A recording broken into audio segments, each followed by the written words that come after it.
आवाज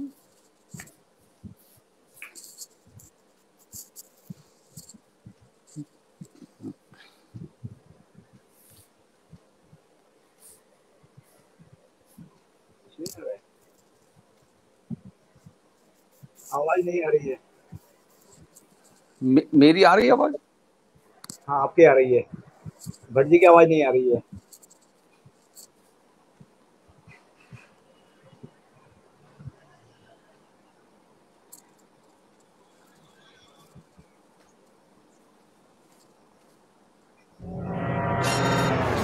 The Teachers Show.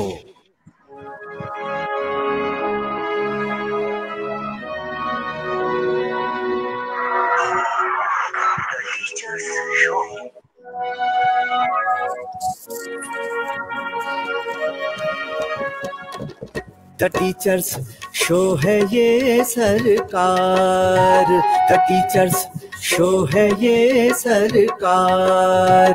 चलो जी हो जाओ तैयार, चलो जी हो जाओ तैयार, चलो जी हो जाओ तैयार। द टीचर्स शो है ये सरकार, द टीचर्स शो है ये सरकार।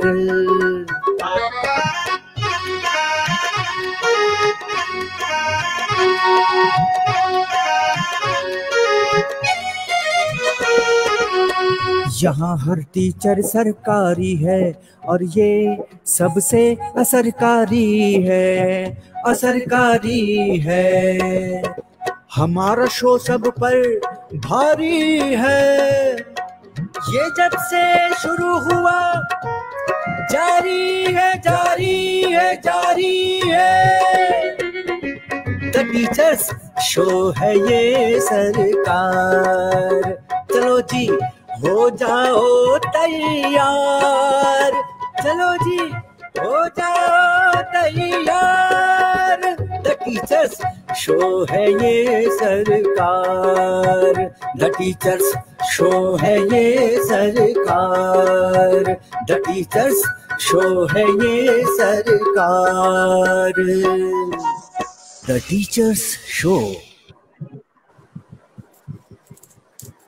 नमस्कार, द टीचर शो में आपका एक बार फिर से स्वागत है। और रोज की तरह आज हम अपने 113वें एपिसोड के साथ आपके समक्ष हाजिर हैं। आज हमारे शो में दिल्ली से एक बहुत ही अच्छे चित्रकार, कलाकार और शिक्षक श्री ललित पंत जी शो में हमारे साथ लाइव है। और रोज की तरह हमारे साथ लाइव हैं ऋषिकेश से हमारे को होस्ट मुकेश प्रसाद भोगवा जी, और इस शो को अपने आशीर्वाद दे रहे नैनीताल के प्रसिद्ध एंकर, शिक्षक, राष्ट्रपति पुरस्कृत शिक्षक आदरणीय श्री हेमंत बिष्ट जी। तो आइए इन सबसे मिलते हैं और शो को आगे बढ़ाते हैं। आप सबका स्वागत है सर द टीचर शो में। प्रणाम, नमस्कार सबको। नमस्कार नमस्कार नमस्कार सबको, मेरा नमस्कार, बहुत बहुत धन्यवाद। तो मित्रों, जिस तरह से पिछले 112 दिनों में आपने हमारा साथ दिया है, हमें बहुत गर्व है, हमें बहुत खुशी है। और उसी आपकी दी हुई ऊर्जा के कारण हम लगातार आपके सामने हर शाम हाजिर होते हैं। और साथ में हेमंत सर की आवाज़ हमें उत्साहित करती है, भोगवा जी के जो कमेंट्स हैं वो हमें लाभप्रद हमारे लिए होते हैं। और गिरीश चंद्र जोशी जी हमारे साथ जल्दी जुड़ने वाले हैं दिल्ली से, इस शो में विशेषज्ञ के रूप में अपनी टिप्पणियों के साथ। जोशी सर का स्वागत है। नमस्कार सर। नमस्कार जी, नमस्कार नमस्कार। तो शुरुआत हम आज के अपने मेहमान आदरणीय ललित पंत जी के साथ कर रहे हैं। पंत सर, इससे पहले कि हम जोशी सर, अगर आपका सवाल तैयार हो तो हम सवाल पर बात कर लें सर। हाँ, सवाल दे दीजिए। सवाल मैं आपको बता देता हूँ। हाँ, सवाल सर मैं पेश करता हूँ, क्योंकि लंबा होने के कारण ये स्ट्रीम यार्ड पर नहीं आ पाता है, तो मैं कमेंट्स के रूप में पेश करता हूँ। अच्छा, मैंने ये लिखा था, आपको आवाज आ रही है? आ गया जी, स्क्रीन पर है सवाल। ये कि भारत में दो नगर या कहिए महानगर के बीच तेज गति से चलने वाली रेलगाड़ी का नाम एक नदी के नाम पे, जिसके किनारे एक राजवंश ने अपना विशाल साम्राज्य स्थापित किया, चलती है। यह रेलगाड़ी प्रारंभ से ही पहले तेज गाड़ियों में सड़क एक्सपेक्ट थी कि इसकी स्पीड तेज होगी और इसने एक रिकॉर्ड भी बनाया था। तो वो उस रेलगाड़ी का नाम क्या है? नदी के नाम पे आधारित है, 2 नगर महानगरों को जोड़ती है और इस नदी के किनारे एक राजवंश ने अपना नगर स्थापित किया था। जी, तो ये आज का सवाल है और इस सवाल का सही जवाब देने वाले इंग्लिश में पढ़ दूं? जी सर, कुछ कह रहे हैं? Name the superfast train being run on daily basis and connects 2 cities. The train named after the river on the banks of which the mighty kingdom had built their empire. This train was one of the first certified train to run at high speed. ये कौन सी train की बात हम कर रहे हैं? जी, तो मित्रों, ये रेलगाड़ी से संबंधित सवाल है और इस कार्यक्रम के प्रायोजक हैं, इस चश्मे वाले कार्यक्रम के सेगमेंट के प्रायोजक हैं, सवाल वाले सेगमेंट के प्रायोजक हैं माय ऑप्टिकल्स हल्द्वानी। इनकी ओर से आपको 1000 रुपये गिफ्ट हैम्पर दिया जाएगा अगर आप हमें सबसे पहले सबसे सही जवाब देते हैं। तो हमारे जो कल के विजेता थे सर, उसका मैं अभी स्टडी नहीं कर पाया। परसों की हमारी विजेता श्री डोभाल जी वाले शो की विजेता थी मनीषा टिकादार जी। तो उन्होंने सबसे पहले सही उत्तर दिया था। जो अभिनेता थे पंकज कपूर साहब, उनके बारे में सही जवाब था, तो उनको बहुत बहुत बधाई। तो अब आगे बढ़ते हैं पंच जी के पास। जी, तो पंच सर, अब हम आपकी कला यात्रा पर आपके साथ साथ चलते हैं। जी, सबसे पहले हम आपका सर, आपके पीछे एक बहुत खूबसूरत कलाकृति मुझे दिख रही है। तो कला के क्षेत्र में कैसे आपका सर जाना हुआ और आप कहाँ मूल रूप से आपने पढ़ाई की, किन विषयों के साथ, थोड़ा सा अपना परिचय संक्षिप्त में दीजिएगा सर हमारे दर्शकों को। जी, सबसे पहले आप सबका धन्यवाद कि आपने मेरे को इतने अच्छे कार्यक्रम में बुलाया। आप अध्यापकों के लिए अध्यापक शो की बात करते हैं, शिक्षक वर्ग की बात करते हैं, इसके लिए बहुत बहुत धन्यवाद, मुबारकबाद आपको। देखिए, हमारा संबंध वैसे होने को तो उत्तराखंड से है। उत्तराखंड के रानीखेत जिले के पास एक कुणकोली गांव है और आर्ट तो हम लोगों के अंदर बाय बर्थ ही होती है एक तरह से। बहुत अब आज मेरे को वो बात याद आती है, जब हम छोटे थे तो गांव में कुछ ये घुरुड़ी कहते हैं जिसको, गंगा दशहरा जो बनते हैं, सबसे पहले तो मैं उन चीज़ों से प्रभावित भी हुआ। और फिर जब मैं छोटा सा पहली बार जब अपने गांव की तरफ गया तो रानीखेत में देवदार के बड़े बड़े पेड़ हैं, जब बस वहाँ को आई, वो मंजर आज भी मेरी आंखों में सबसे पहला था वो। तो प्रकृति से लगाव रहा ही है, इसीलिए मैंने हमेशा अपने कामों में नेचर को ही बनाया है, नेचर को अपने तरह से डिपिक्ट किया है। जन्म मेरा दिल्ली में ही हुआ, पढ़ाई मेरी स्कूलिंग दिल्ली की ही हुई और जब मैं बड़ा हुआ तो आर्ट कॉलेज में गया। आर्ट कॉलेज का जामिया मिलिया इस्लामिया कॉलेज है, वहाँ से BFA की डिग्री ली, बहुत सारी चीज़ें सीखी वहाँ, पोर्ट्रेट, लाइव ड्राइंग्स और कई सारी चीज़ें सीखी वहाँ से। अच्छे टीचरों का साथ मिला और इस तरह से कला यात्रा बढ़ती चली गई। जो अब असल में क्या है, ये जो आर्ट है ये बहुत नशा सा है, जो आपको एक दिन में नहीं कह सकते कि इस दिन टिक हुआ और हिट हो गया। आपको पहले एक बात अच्छी लगी किसी की आर्ट में, फिर आप खुद आगे बढ़े। कहीं ना कहीं ये भगवान की ही देन है जो हमें उस ओर अग्रसर करती चली गई। हालांकि होने कोई संसार में इतनी सारी चीज़ें हैं, हर कोई हर आर्ट में ही नहीं जाता, बहुत सारी विधाएं हैं, बहुत सारी चीज़ें हैं, वहाँ को भी जा सकता है। लेकिन हमको इसी क्षेत्र में, इसी क्षेत्र का नशा धीरे धीरे धीरे धीरे धीरे चढ़ता गया और हम इसमें डूबते चले गए और इतना डूब गए पता भी नहीं लगा कहाँ से कहाँ पहुँच गए। और फिर जब बैचलर डिग्री हमारी फिनिश हुई तो हम मास्टर डिग्री के लिए गाजियाबाद में एक कॉलेज है MMH कॉलेज, वहाँ गए, वहाँ हमने 2 साल मास्टर डिग्री करी और फिर प्रोफेशनली हमने काम स्टार्ट करना शुरू कर दिया। मैंने शुरू से ही ब्लैक कलर को ही अपना आर्ट का माध्यम बनाया। हालांकि मैंने वाटर कलर भी बहुत किए एकेडमिक टाइम में और ऑयल कलर्स के लैंडस्केप भी बहुत किए, कॉम्पोजिशंस, कई तरह के काम किए इनमें। लेकिन धीरे धीरे कहीं ना कहीं एक इंसान की इनबिल्ट अंदरूनी इच्छाएं होती हैं, एक अंदरूनी एक आप कह सकते हैं अंदरूनी नशा होता है जो वो उस ओर खिंचता चला जाता है। कहीं ना कहीं ऐसा हुआ होगा, मैंने कहीं एक लाइन लगाई होगी, लोगों ने उसकी प्रशंसा करी और कहीं और वो मेरे को भी अच्छा लगा और अंदर से मेरी भी इच्छा हुई कि भाई इसी लाइन में आगे बढ़ना चाहिए। मैंने इसलिए चारकोल के ब्लैक एंड वाइट काम बहुत किए, लगभग 19-20 साल मैंने ब्लैक एंड वाइट ही काम किया। अपनी तरह से ही नेचर को मैंने प्रेजेंट किया। पहले मैं as a female figure natures को बनाता था, फिर मैं धीरे धीरे उस सब्जेक्ट से आगे निकल के सबको और सिंप्लीफाई करता चला गया और आगे बढ़ता चला गया। ये मेरी थोड़ी सी कला यात्रा थी जो मैंने आपको बताई। बहुत बढ़िया जी जी, बहुत सुंदर सर, आपने बड़े सरल शब्दों में कहा। और चूंकि कला एक ऐसा विषय है जिसका प्रकृति के साथ बड़ा घनिष्ठ संबंध है, ये हम सब जानते हैं, और कलाकार इसको सबसे ज्यादा महसूस करता है। इसी कारण वो प्रकृति को अपनी कला में उतारने से शुरुआत करता है। तो आप उसके बाद फिर ये जो आपने बहुत सारे यात्राएं बताई, इसके साथ ये ब्लैक एंड व्हाइट की ओर जुड़ने की ये क्या कहानी है सर? इसकी ओर आप कैसे ज्यादा आकर्षित हुए? क्योंकि लोग तो रंग ढूंढते हैं जीवन में, आपने श्वेत श्याम को ढूंढा।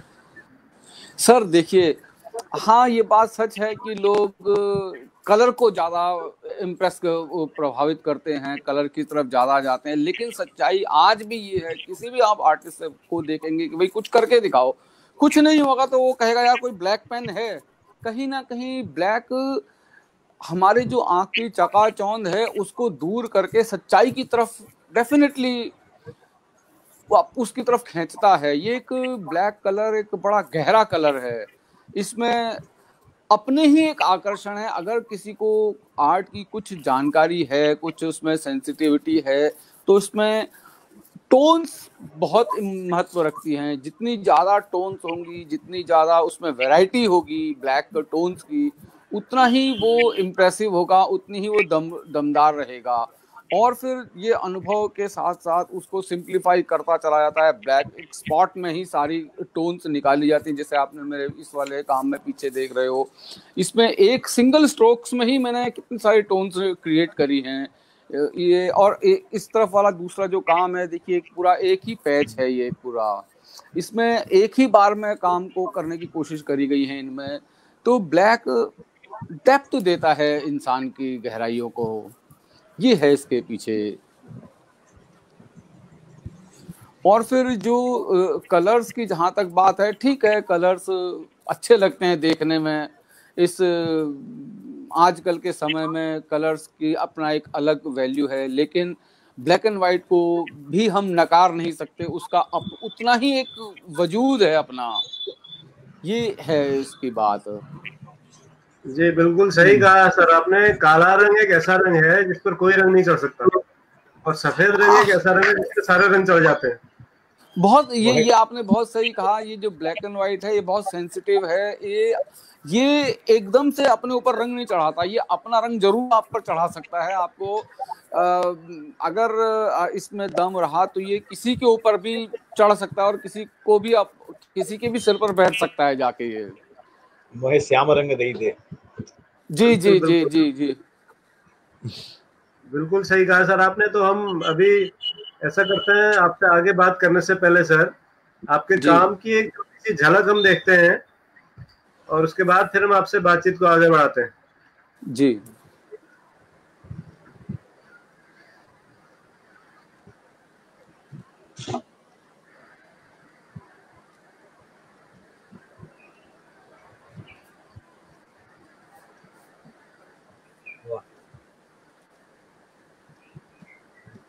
बहुत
पंत सर, इस विधा को कोई आपने पर्टिकुलर नाम दिया है क्या?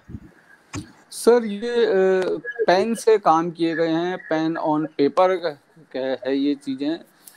ये ड्राइंग बेस्ड काम है मेरे, और ड्राइंग्स की सबकी अपनी अपनी लैंग्वेज है। कोई लीनियर क्वालिटी को ड्राइंग्स कहते हैं, और मैं बोल्ड स्ट्रोक्स को, अपने बोल्ड स्ट्रोक्स हैं मेरे साहब, उनको मैं ड्राइंग्स कहता हूँ। और ये है ही ड्राइंग बेस्ड काम। ये मैंने हमेशा लगभग 94 से मैंने ब्लैक एंड वाइट स्टार्ट कर दिया था। सबसे पहला मैंने आपको बताऊं कि असल में ये शुरुआत ऐसे हुई, मैंने एक बार 95 में सबसे पहले कंपटीशन हुआ आईफेक्स में, ऑल इंडिया ड्राइंग एग्जीबिशन, वहाँ काम भेजा और वहाँ सिलेक्शन हुआ, प्रोत्साहन मिला। देखिए आप अपने आप कुछ काम करते हैं वो ठीक है, जब लोग 10 लोग उसको देखते हैं और उसको अप्रिशिएट करते हैं तो कहीं ना कहीं इच्छाएं और ज़्यादा, जो हमारे मन की इच्छाएं होती हैं उनको हवा मिलती है, और उस दिशा में हम इच्छा करते हैं कि चलो भाई इस दिशा में आगे काम करते हैं।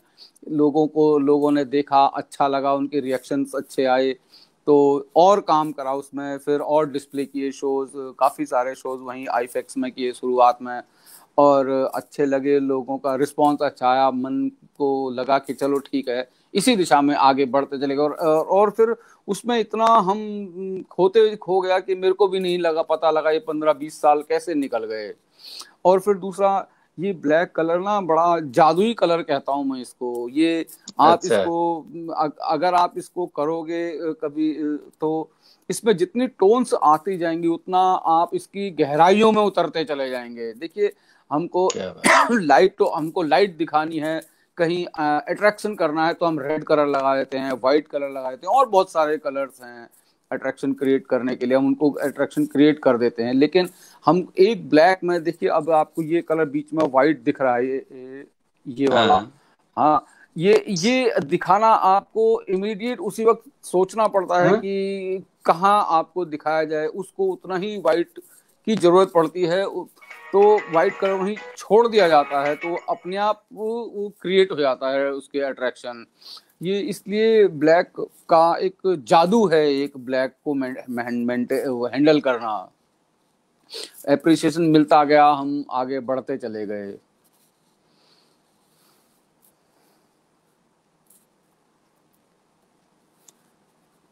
इसी हिसाब से फिर 2-3 मैंने अपने सोलो शोज भी किए। सबसे पहले मैंने त्रिवेणी में किया, त्रिवेणी की छोटी गैलरी है, वहाँ सोलो शो किया।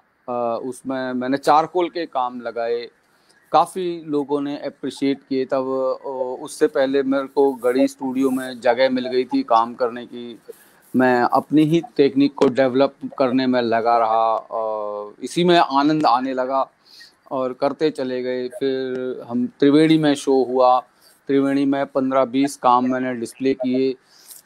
मेरे काम मैंने अपने कुछ काम अपने टीचरों को दिखाया, रुबीना मैडम को दिखाया, उनको अच्छा लगा काफ़ी काम। उन्होंने राइटअप भी उस समय मेरे लिए दिया मैंने लिखा था राइटअप कैटलॉग के लिए। तो अप्रिशिएशन इन्हीं चीज़ों से, देखिए एक आर्टिस्ट को ना बहुत छोटी सी इच्छाएं होती हैं, उसकी इच्छा होती है कि कोई अच्छा सीनियर आर्टिस्ट उसकी तारीफ कर दे, तो वो उसी में खुश हो जाता है। वो कहीं अच्छे शो, अच्छी गैलरी में काम लग जाए, हाँ, लोग तारीफ कर दें, यही उसका एक इनाम होता है, उसको सेटिस्फेक्शन यही काफ़ी होता है। हाँ, हालांकि कहीं काम कुछ सेल आउट हो जाए तो देखिए अर्थ भी मायने रखता ही है, बगैर अर्थ के काम नहीं, ये बात सच है। हाँ, तो थोड़ा बहुत एप्रिसिएशन मिलता गया और हम आगे बढ़ते चले गए।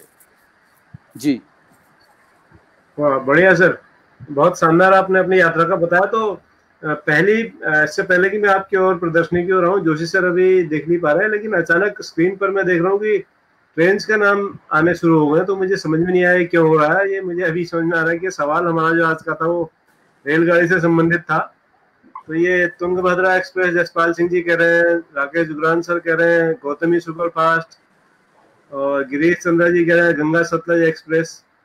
तो तमाम सारी ट्रेन्स के नाम हमारे पास आते जा रहे हैं। गोदावरी एक्सप्रेस कह रहे हैं प्रदीप कुमार जोशी जी, शिप्रा भी है, शिप्रा। तुंगभद्रा एक्सप्रेस कह रहे हैं नवीन यादव जी। तो अभी देखते हैं कौन सा जवाब सही है। थोड़ी देर में इसका निर्णय होगा जब जोशी सर हमको बताएंगे कि कौन सा सही जवाब है। एक प्रश्न आपके लिए है सर। अपूर्व पंत जी हमारे एक दर्शक हैं अल्मोड़ा से, बहुत अच्छे कलाकार हैं, हमारे शो में पहले दिन से आज तक लगातार रहते हैं, बीच में कुछ दिन के ब्रेक में थे, अभी फिर लगातार सक्रिय हैं आजकल। और अभी तक दो बार सही जवाब, 2 से अधिक बार सही जवाब दे चुके हैं, इनाम जीत चुके हैं हमारे शो में। बहुत ही संवेदनशील व्यक्ति हैं। वो पूछते हैं कि 24 घंटे में आप किस समय को कला का कार्य करने के लिए सबसे उपयुक्त मानते हैं? सर ये थोड़ा सा वेरी करने वाला क्वेश्चन है। मेरे को जो सबसे अच्छा समय लगता है जब मैं सुबह उठता हूँ ना, लगभग 4:30 पौने 5 बजे के आसपास। अच्छा। वो से लेके सुबह के 9 बजे तक का समय मेरे लिए सबसे बढ़िया होता है। एक, क्योंकि उस वक्त मैं बिल्कुल फ्री होता हूँ, अपने चाय का कप पकड़ा, अपने इस बोर्ड के आगे बैठ गए, अपने स्टूडियो में बैठ गए, बस फिर 9 बजे तक कोई काम नहीं। और 9 बजे के बाद फिर सारे काम होते हैं, बहुत सारी और चीजें दिन की चर्याएं होती हैं, फिर थकान हो जाती है, कभी कभी नींद भी आ जाती है दिन में। फिर उसके बाद में 4 बजे से लेकर अपना 9 साढ़े 9 बजे तक एक 2 समय मेरे लिए सबसे बढ़िया होते हैं ये, क्योंकि इन 2 समय में मैं हमें बहुत रिलैक्स रहता हूँ। और फिर दूसरा ये तो मेरी अपनी राय है, कोई और लोगों का अपना अपना अलग अलग टाइम फ्रेम होता है कंफर्ट जोन का, जिसमें वो काम करना पसंद करते हैं। मेरे लिए ये 2 समय ज्यादा इम्पोर्टेंट है मेरे लिए। जी, ये बिल्कुल आपने सही कहा सर। और एक फोटोग्राफर होने के नाते मुझे भी लगता है कि जो यही 2 समय फोटोग्राफी के लिए भी उपयुक्त माने गए हैं, सुबह के और शाम के, जब लाइट एंगुलर होती है तब सबसे बेहतरीन तस्वीरें आती हैं। तो फोटोग्राफी भी आप जानते हैं एक तरह की चित्रकला है, लाइट से खेलना है, लाइट के थ्रू पेंटिंग को ही फोटोग्राफी कहते हैं। वो भी एक आर्ट है, और उसको देखना और उसको कैमरे के थ्रू देख लेना ये एक असाधारण कला है। ये हम तो ब्रश को लेके सामने दिखाते हैं, कैमरामैन पहले उसको अपने आंखों से विजुलाइज करता है, फिर कैमरे के थ्रू विजुलाइज करता है, फिर उसको क्लिक करता है वो। जी जी बिल्कुल, हर कला असाधारण है सर, और आप भी असाधारण है, क्योंकि मैं अगर सही देख रहा हूँ तो आपकी जो कमीज का प्रिंट है वो भी ब्लैक एंड व्हाइट है। नहीं ठीक है भट्ट जी, थोड़ा एक सिली क्वेश्चन है मेरा, अभी भी फोन से भी लोग पूछ रहे हैं। सर, आपके निजी जीवन में आपके कपड़ों में क्या काले रंग का कोई स्थान है क्या? और अगर है तो शादी के दिन आपने कौन से रंग का सूट पहना था? ये एक दर्शक का प्रश्न है सर, मुझे माफ कीजिएगा। सर नहीं, वो देखिए, यहाँ ये कुछ चीजें आपकी पर्सनल होती हैं और कुछ चीजें सार्वजनिक होती हैं। एक बीइंग आर्टिस्ट में एक पर्सनल भी हूँ और एक सार्वजनिक भी हूँ। जब मैं परिवार के साथ होता हूँ तो एक पारिवारिक काम होते हैं, वो उसमें मेरे को वैसा रोल प्ले करना पड़ता है। जब मैं व्यक्तिगत काम करता हूँ तो उस वक्त मैं बहुत सारी चीजें और भी करता हूँ। हाँ, वो कुछ चीजें देखिए, हर किसी की लाइफ में एक पर्सनल लाइफ होती है, एक सामाजिक लाइफ होती है। जब आप समाज में जाते हैं तो मेरा मानना है कि थोड़ी समाज की भी बात सुननी चाहिए, समाज की मर्यादा, समाज से जो रिलेटेड जो भी काम है।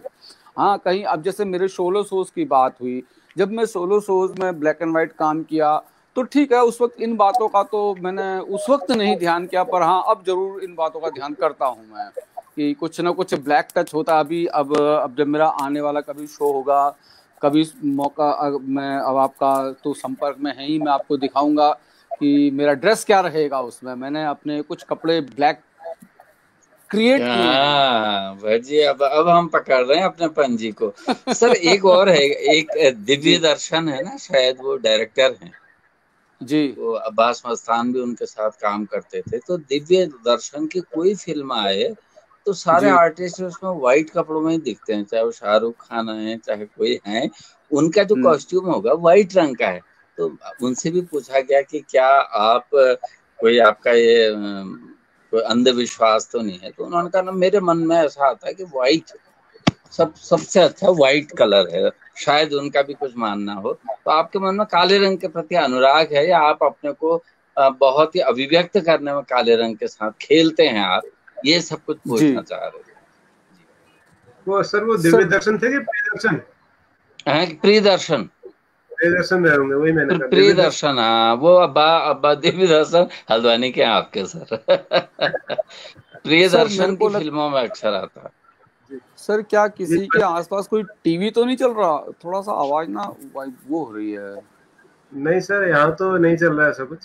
चलो किसी का एक हाँ सर ऑन होगा जी। हाँ, आपने कुछ प्रश्न किया था क्या अभी सर? नहीं, मैंने कहा जैसे प्रियदर्शन की जब फिल्में आती हैं, हमारे बहुत जाने माने डायरेक्टर हैं, तो उनके सारे आर्टिस्ट, उनका सेट डिजाइनिंग और उनके बैकग्राउंड में सफेद रंग की प्राथमिकता होती है। तो उनसे भी पूछा गया कि क्या कारण है, तो उन्होंने कहा कोई कारण नहीं, मेरे मन में सफेद रंग के प्रति अनुराग है। तो क्या काले रंग के प्रति आपके मन में अनुराग है, या कोई अंधविश्वास है, या आप उसमें सक्षम पाते हैं स्वयं को अभिव्यक्त करने में, ये पूछ रहे हैं। ये फोन आया है सर किसी का जी। अच्छा, तो सर देखिए, जहाँ तक मेरे लिए ब्लैक एंड व्हाइट की बात है, ब्लैक एंड व्हाइट मेरे लिए नहीं बल्कि आर्ट फील्ड में एक बहुत मजबूत माध्यम है। हाँ। हर कोई, चाहे वो फोटोग्राफर हो, चाहे फिल्म मेकर हो, चाहे स्कल्प्टर हो, कोई भी हो, सबसे पहले वो उस शॉट को, उस इमेज को ब्लैक एंड व्हाइट में ही क्रिएट करते हैं सबके सब। बिल्कुल, लाइट एंड शेड का एक खेल है। बिल्कुल, देखिए धीरे धीरे उसको डेवलप करते हैं। आप आज भी देख लीजिए ब्लैक एंड व्हाइट फोटोग्राफी, हाँ, और कलर्ड फोटोग्राफी की भी जब कभी बात आती है तो डेफिनेटली लोग टोन्स के लिए ब्लैक एंड व्हाइट को ही करते हैं, यार इसमें बहुत अच्छी टोन है दिखाओ। तो मैं भी, जब हमारे सर थे स्वरूप भाटिया जी, जब हम शुरुआती दौर पर उनके पास जाता था तो वो वॉश पेंटिंग करते थे, वॉश के साथ साथ उन्होंने कभी कुछ ब्लैक एंड व्हाइट भी काम किए, तो वो ब्लैक एंड व्हाइट इतने अच्छे लगे मेरे को। और फिर जब मैं कॉलेज में था 4th ईयर में, मैंने डिसर्टेशन लिखी थी ड्राइंग्स बेस्ड काम पर, मैंने लिखी थी हुसैन साहब के ड्राइंग की बोल्ड लाइंस, और एक जोगेन चौधरी जी की बोल्ड लाइंस, जयराम पटेल जी के काम। आप इनके काम देखेंगे, ये बहुत अपनी फीलिंग्स हैं, बहुत मजबूत काम है, बहुत बोल्ड काम थे ये, इनसे बहुत प्रभावित रहा मैं। और आज भी मैं बोल्ड काम को, सब जो भी काम देखते हैं सब कहते हैं भाई तेरे काम बोल्ड बहुत है। मैं नहीं पहचानता कि कैसे हैं, बट जो मेरे मन में आता है मैं वो कर देता हूँ। अच्छा है क्या है वो बाद में देखा जाएगा जी। बढ़िया सर, बढ़िया। तो आपके कौन से सर, आपके जब आपने शुरुआत की इस फील्ड में आने की, कॉलेज में, स्कूल में, तो हर किसी के जीवन में कोई न कोई गुरु ऐसे होते हैं कि जो उसको पहचानते हैं अपने शिष्य की प्रतिभा को और आगे बढ़ाते हैं। वो आपके जीवन में कौन कौन ऐसे गुरु रहे सर, जिन्होंने आपकी प्रतिभा को पहचाना और आपको तराशा, आपके पेट में हाथ रखा, थपथपाया? सर देखिए, बीइंग आर्टिस्ट, स्टूडेंट से लेके अब तक के जीवन में अगर मैं काम करूं तो अब, पहले तो गुरु शिष्य परंपराएं होती थी, एक ही गुरु के अंडर शिष्य बढ़ते चले जाते थे आगे। अब हमारे यहाँ पर परंपरा हर स्टेज पर अलग अलग है। अब जैसे मैं स्कूलिंग टाइम की बात करूं तो मैं, वो स्वरूप भाटिया जी थे, हमारे चौधरी चतर सिंह जी थे, इन्होंने मेरे को शुरुआती दौर पर डेवलप किया। फिर हम आगे बढ़े स्कूल कॉलेजेस में, जामिया के फाइन आर्ट कॉलेज में किदवाई साहब, मामून साहब, मोइन मैम और सदर आलम सर, कई सारे टीचर्स थे वहाँ पर, रुबीना मैम, शुक्ला मैम, इनसे भी हम प्रभावित हुए। तो काम करते गए और आगे बढ़ते चले गए। फिर यही सब लोगों ने प्रभावित किया है हमें, अलग अलग समय में, अलग अलग तरीके। जी जी जी जी जी। ये भगवान जी कुछ सवाल पूछ रहे हैं। जी सर। नहीं, मैं वो सेटिस्फाई हो गए। हमारे एक दर्शक थे, बार बार यही पूछ रहे थे, क्योंकि आपके पीछे बहुत ही खूबसूरत बैकग्राउंड है सर, सफेद और काले का। तो आप जी हमारे शायद चले गए, अगर बिश जी इजाजत दे तो मैं एक सवाल। बिल्कुल सर, भगवान सर पूछिए, आप स्वागत है आपका, पूछिए सर। बहुत दिनों बाद आज के मुखारबिन से कुछ शब्द सुनने को मिल रहे हैं, वरना तो आपके तो दक्षिणी दुर्लभ है। अरे मैं आज 600 किलोमीटर की यात्रा करने के बाद में 2 घंटे पहले ही घर पहुंचा हूँ। कल मैं यहाँ से सुबह चला था, नहीं था, उधर हल्द्वानी गया, फिर वहां से वापस लौटा हूँ, गाड़ी चला के थक गया हूँ मैं तो। तो मैं उसको बाद में, पंजी मेरा सवाल नहीं है, एक प्रकार से आप ये कह सकते हैं कि जो मैं चीजों को आपका ब्लैक एंड व्हाइट को देख रहा हूँ, तो ब्लैक एंड व्हाइट को या काला और सफेद ये कह सकते हैं कि ये 2 एक्सट्रीम है, एक तरफ काला है तो एक तरफ सफेद है।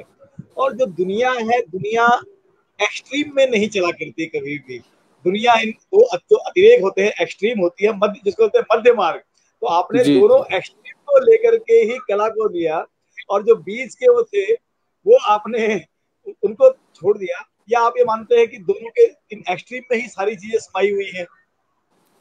नहीं सर, असल में क्या है, इसके लिए थोड़े से फिर आपको मेरे काम और देखने पड़ेंगे। हाँ, ये जो पीछे हैं ये तो बहुत बोल्ड काम है। हाँ, जी। मैंने कभी कुछ मौका लगेगा तो और भी कुछ दिखाऊंगा। उसमें मैंने देखना चाहेंगे। बहुत सारी टोन्स के काम भी किए हैं। जो आप बात सही है, एक तरफ एक्सट्रीम ब्लैक है जो जेट ब्लैक है, एकदम एक्सट्रीम व्हाइट है जो बिल्कुल व्हाइट है। बीच में जो चीजें हैं, बात सही है जी, बीच की बहुत सारी चीजें हैं। अब एकदम से जंप आप एक्सट्रीम व्हाइट पर नहीं लगा सकते और एकदम से जंप आप एक्सट्रीम ब्लैक में नहीं लगा सकते, इसीलिए टोन्स कही गई हैं। ये जितनी उसमें टोन्स होंगी उतना वो इम्प्रेसिव होगा काम, चाहे वो कलर का हो चाहे ब्लैक एंड व्हाइट का हो।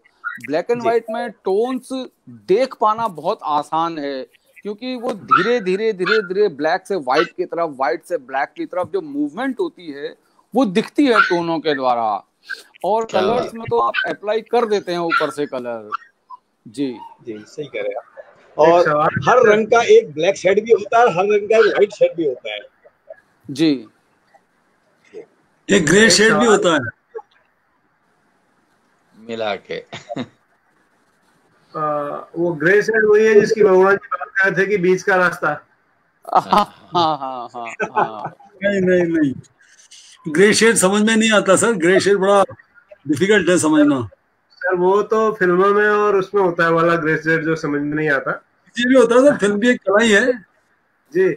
एक सवाल है अपूर्व पंत जी का। अपूर्व पंत जी पूछ रहे हैं कि आप चित्र मुख्यतः आपके चित्र मुख्यतः किस पर आधारित होते हैं, जैसे प्रकृति, नारी, अमूर्त आदि आदि? क्या आपका मुख्य विषय है? मैंने हमेशा लगभग, अगर आप मेरे बायोडाटा को कहीं देखेंगे तो मैंने हमेशा नेचर को ही पेंट किया है, चाहे वो एज अ नारी के रूप में हो, चाहे वो एब्स्ट्रैक्ट फॉर्म में हो, अमूर्त फॉर्म में हो। केवल नेचर, मेरा मानना ये है, नेचर से बड़ा कुछ नहीं है। नेचर, जब तक नेचर, इस संसार में नेचर ही सब कुछ देती है और नेचर ही वापस ले भी लेती है। वो अगर नेचर देने में आए तो आपको हीरे मोती सब दे देगी, और लेने में आए तो कह नहीं सकता वो क्या छोड़ेगी, सब सब ले लेगी। इसका उदाहरण तो आजकल आप देख ही रहे हैं सब। ये इसमें तो कहना कुछ भी ऐसा ही है। फिर नेचर मेरी टॉपिक रहा है हमेशा।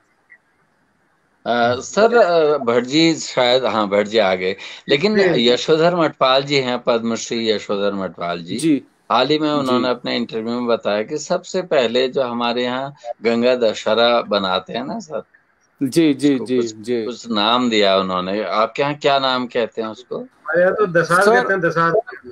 दशहरा पंजी के यहाँ, पंजी ने कुछ कहा, हम घुरुड़ी कहते थे उसको। घुरुड़ी गोल से बनाते थे, फिर बीच में कुछ डिजाइन करके, वो एक अलग है। लेकिन हमारे जहाँ हमारा घर है, रानीखेत है, वहां पर गंगा दशहरा द्वार पत्र ही कहा जाता है वैसे। द्वार पत्र। और घुरुड़ी क्या हुआ? घुरुड़ी किससे कहते हैं? घुरुड़ी बताओ। मैंने कभी अपने, जब हम छोटे थे, ताऊ जी जब हमारे थे, तो जून जुलाई के महीने, मई जून में घर जाते थे, बच्चे थे, तो अब वहाँ पर ना एक परंपरा है कि अब आप जानते ही हो, पहाड़ों में छैल छबीली बहुत सारी चीजें हैं। वो कहते थे इधर उधर मत जाओ, तुम शहर के हो, चलो आ जाओ यहाँ बैठ जाओ, कुछ नहीं तो घुरुड़ी बनाओ, तुम घुरुड़ी बनाओ। वो उसमें आराम से 2-3 घंटे लग जाते थे। वो हम कहते थे यार ये क्या दे दिया। वो आज पता लगता है क्या है वो। अच्छा, वो एंगेज भी हो गया और आप में कला प्रियता भी जागृत है। ये तो पंजी कतका थोड़ा सा पहाड़ले बोले ले कि आप थोड़ा पहाड़ी जान ना। जब हम घर जाती ना तो हमको पूछू के ना, तो जनेऊ बना लियो यार तुम, बामणा चल भाई के ना जनेऊ बना लियो। हमको तको दिछू खर कर यार पावा खुटकोड़म ठाड़े छी हम, और जनेऊ बनो छी मा ठाड़े बेर। तो बचपन भी किसी कलाकार के निर्माण में बहुत ही महत्वपूर्ण भाग है। डॉक्टर जोशी सर भी इस बात से सहमत होंगे कि हमारा बचपन भी हमारा रास्ता तय कर देता है। मैंने ना अभी एक बात कही थी, ये आर्ट ना एक दिन में लगने वाला नशा नहीं है। आपको वो आपका अनुराग अपने आप उस दिशा में आपको धकेलता जाता है, बात फिर उसी तरह का ना वातावरण बनता चला जाता है, इंसान उस क्षेत्र में बढ़ता चला जाता है। फिर आगे वो कोई अलौकिक शक्ति होती है जो आपको उस ओर धकेलती है। तो मेरे को भी किसी अलौकिक शक्ति ने इस आर्ट की तरफ ही धकेला। जी बिल्कुल सही कह रहे हैं सर आप। उसी अलौकिक शक्ति की बदौलत द टीचर शो हम कर रहे हैं 113 दिन से लगातार जारी है। और वो अलौकिक शक्ति जो है फिलहाल कोरोना के रूप में पूरी दुनिया में व्याप्त है और हमें मजबूर कर रही है कि हम इस तरह के आयोजन करें। तो एक प्रश्न है सर, गिरीश चंद्र जी हमारे एक दर्शक, नियमित दर्शक, उसके बाद जोशी सर का सवाल हम लेंगे। गिरीश चंद्र जी पूछ रहे हैं कि आपको अपने कौन से चित्र निर्माण में सबसे ज्यादा प्रसन्नता हुई और उसके बारे में आप कुछ प्रकाश डालिए। सर ये तो एक क्रिएटर के लिए बड़ा भारी काम है कि कौन सा आर्ट उसका सबसे बड़ा है, क्योंकि हम तो रोज ही कुछ करने की कोशिश करते हैं। लेकिन हाँ, ये बात सच है, जब मेरा पहली बार कहीं काम डिस्प्ले हुआ आईफेक्स में और 4 लोगों ने ये कहा कि भाई ये किसका काम है, तो मेरे से मिले, तो वो जो मूवमेंट था वो डेफिनेटली एक टर्निंग पॉइंट रहा हमारे लिए और वो काफी अच्छा फील हुआ। और फिर उससे पहले जब हमारा एक ना ये साहित्य एकेडमी है दिल्ली की, वो एक साहित्य कला उत्सव, युवा महोत्सव के नाम से एक हर साल एक एक्टिविटी करती थी। तो जब मैं 3rd ईयर में था तब भी मेरा सबसे पहला वाटर कलर वहीं सेलेक्ट हुआ। तो वो मैंने अपने जामिया का फाइन आर्ट कॉलेज का कैंटीन के बांस के पेड़ थे, बैम्बूस पेड़, वो हमने वाटर कलर से बनाए थे, वो सिलेक्शन हुआ था। वो मूवमेंट काफी अच्छा था मेरे लिए। जी बिल्कुल आपने सही कहा सर कि किसी कलाकार से हम जो है उसके वो बच्चे जैसे होते हैं, हमारी कलाकृतियां जो होती हैं, तो कौन सा ज्यादा प्रिय है ये निर्णय करना बहुत मुश्किल काम होता है। फिर भी आपने कोशिश की उत्तर देने की गिरीश चंद्र जी, मुझे लगता है कि आपके उत्तर से संतुष्ट रहे होंगे। अच्छा, अब हम सर आपके चॉइस की थोड़ा और बात करते हैं। आप, क्योंकि हर कलाकार जब बहुत सारी कलाकृतियां देखता है, उनसे प्रेरित होता है, तो आगे बढ़ता है। तो 2 संदर्भ में मेरा सवाल है सर, पहला भारतीय कलाकार के संदर्भ में और दूसरा विदेशी कलाकारों के संदर्भ में। तो कौन से ऐसे 2 कलाकार हैं, पहला जो भारत का आपको सबसे ज्यादा प्रिय है, सबसे ज्यादा पसंद है, और दूसरा जो विदेशी कलाकार आपको सबसे ज्यादा प्रिय है, सबसे ज्यादा पसंद है? जरा बताइएगा सर, और कारण सहित बताइएगा कृपया। सर देखिए, हाँ ये आपने अच्छी बात कही कि पसंद कौन है।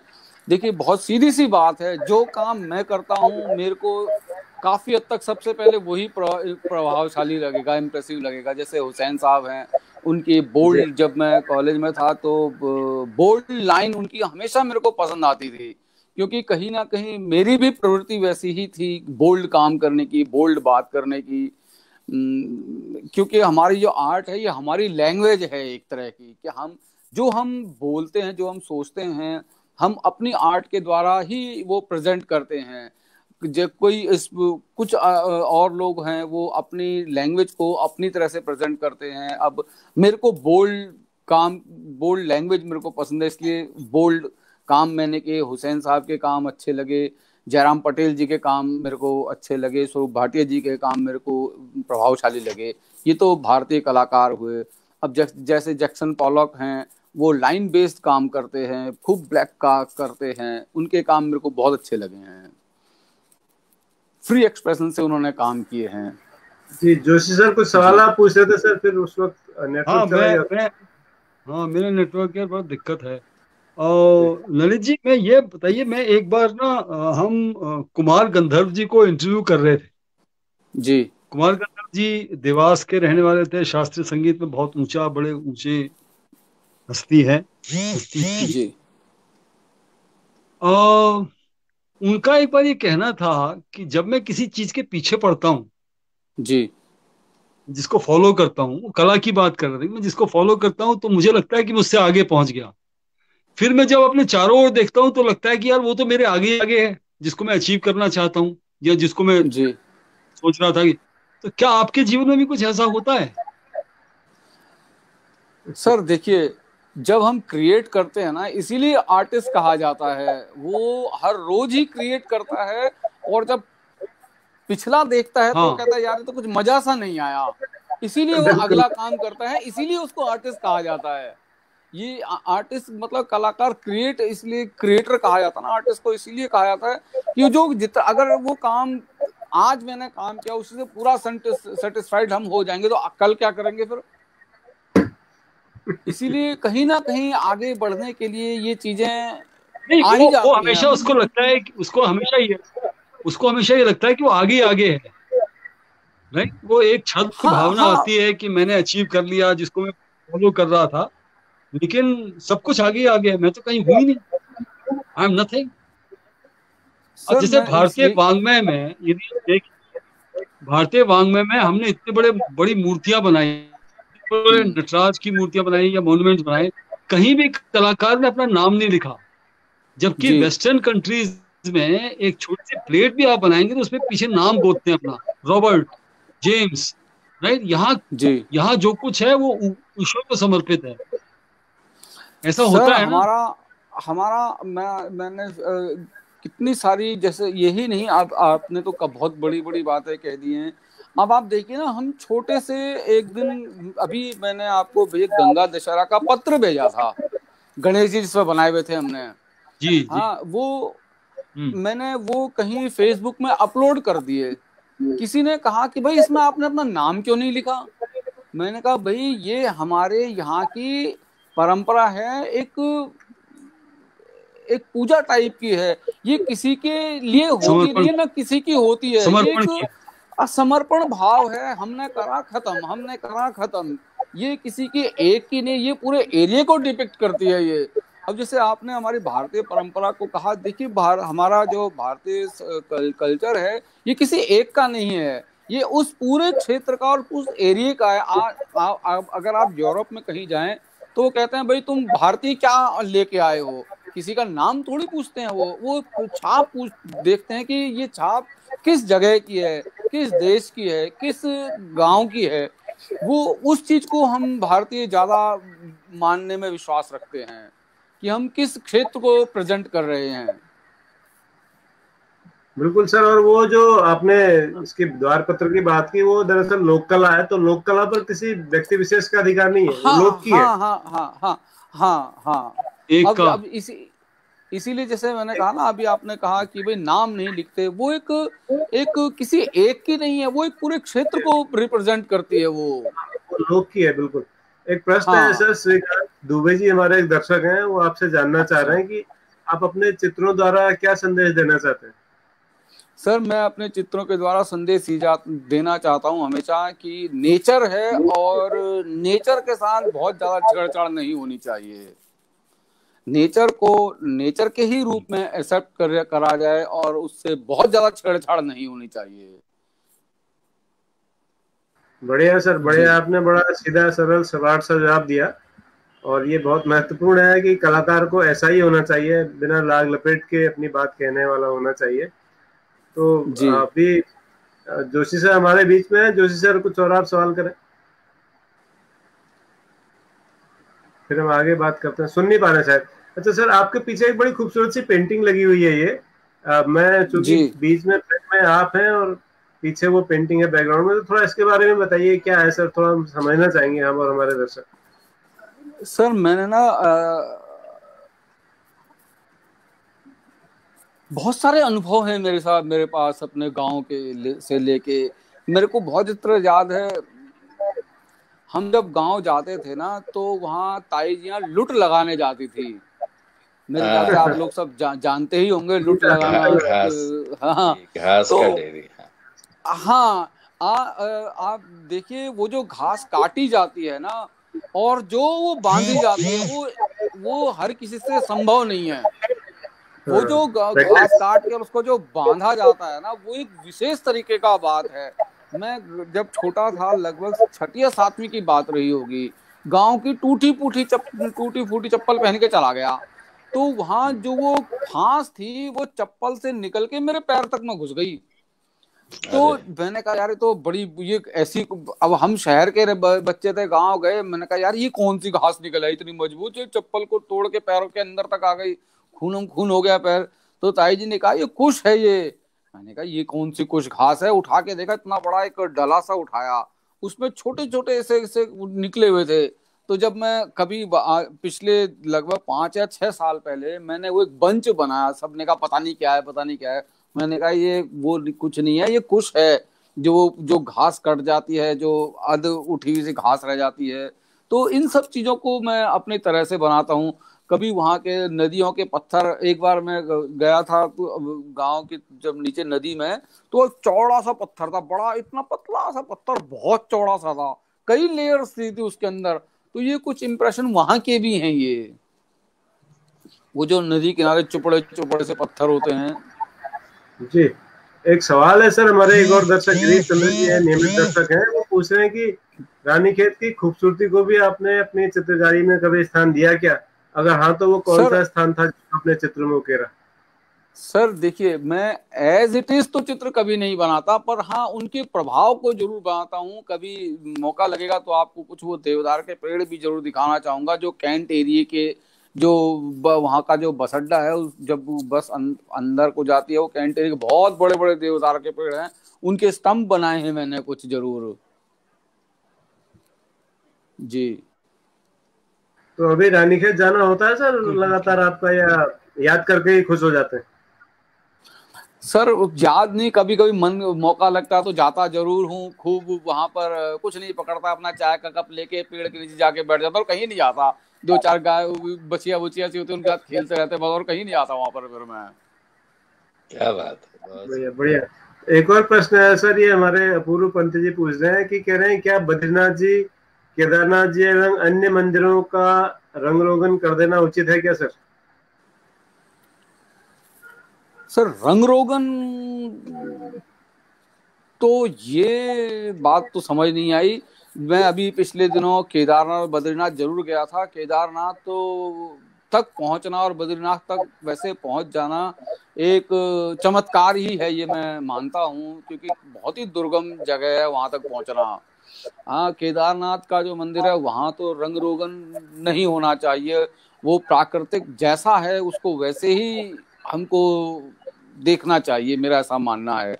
जबकि बद्रीनाथ में मैंने जो रंग इस बार देखे, शायद जब मैं पहले गया था तो बहुत छोटा रहा था, मेरे को उसका कलर याद नहीं, पर अभी जो बद्रीनाथ गया वो तो काफी रंगीन कल मंदिर हैं, वो काफी कलरफुल हैं उसमें बहुत।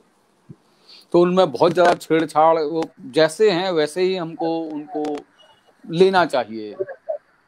सर आप अगर देवस्थानम बोर्ड के सीईओ होते तो शायद वो दोनों मंदिर ब्लैक एंड व्हाइट ही रहते। क्या सर आवाज नहीं आई ढंग से, क्या कहा? मैं कह रहा हूँ कि अगर आप उस बोर्ड के चेयरमैन होते जो देवस्थानम बोर्ड बनाया, तो दोनों के दोनों मंदिर आज भी ब्लैक एंड व्हाइट ही होते। नहीं सर, वो देखिए, क्या आपने केदारनाथ मंदिर पता नहीं पहले देखा होगा नहीं देखा होगा, पर मेरे को नहीं लगता बहुत ज्यादा उसमें चेंज आया होगा। हाँ, बद्रीनाथ का जो मंदिर है अब वो तो थोड़ा सा खूबसूरत लगता ही है, वो दोनों अलग अलग शैली के हैं। जी जी जी जी।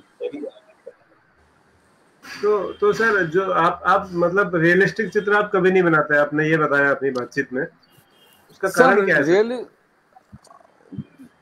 रियलिस्टिक लोग बहुत बनाते हैं। अब मैंने शुरू से ही कभी ऐसा नहीं सोचा कि यार ये भी ऐसा कर रहे हैं मैं भी ऐसा करूं, या सबकी रेस में मैं भी शामिल हो जाऊं। मैंने कभी इस बात को, अब देखिए ब्लैक एंड व्हाइट करने वाले अगर आप पूरे भारतवर्ष में देखने निकलेंगे कभी कि भाई ब्लैक एंड व्हाइट, खाली ब्लैक एंड व्हाइट करने वाले कितने लोग हैं, आपको कुछ ही लोग दिखाई देंगे। पूरे हिंदुस्तान में आजकल आज भी लगभग जो 20 साल से ब्लैक एंड व्हाइट कर रहे हैं बहुत कम हैं, गिनती के ही कुछ हैं। उत्तर भारत में तो मेरे ख्याल से 3-4 ही हैं बस। जी, तो ब्लैक एंड व्हाइट में ऐसा मतलब कौन सा आकर्षण है जो आप कलर नहीं करते सर? मैं फिर से एक बार आपसे वही सवाल दोहरा रहा हूँ। सर इसमें ना गहराई बहुत है, बहुत ज्यादा गहराई है ब्लैक एंड व्हाइट में। ये बात को बता पाना शब्दों में थोड़ा सा मेरे लिए मुश्किल जरूर है, पर ब्लैक एंड व्हाइट में गहराई बहुत है। अगर आप में टोनल क्वालिटीज आप क्रिएट कर सकते हैं, अपनी बात को एक बार में खत्म करने की आप में काबिलियत है, तो आप कर सकते हैं, समझ सकते हैं, नहीं तो बहुत मुश्किल है। तो ये ब्लैक एंड व्हाइट के लिए सर आप मीडियम कौन सा यूज करते हैं? पेन, पेंसिल, इंक या फिर कुछ और? क्या किस मीडियम को इस्तेमाल करते हैं सर?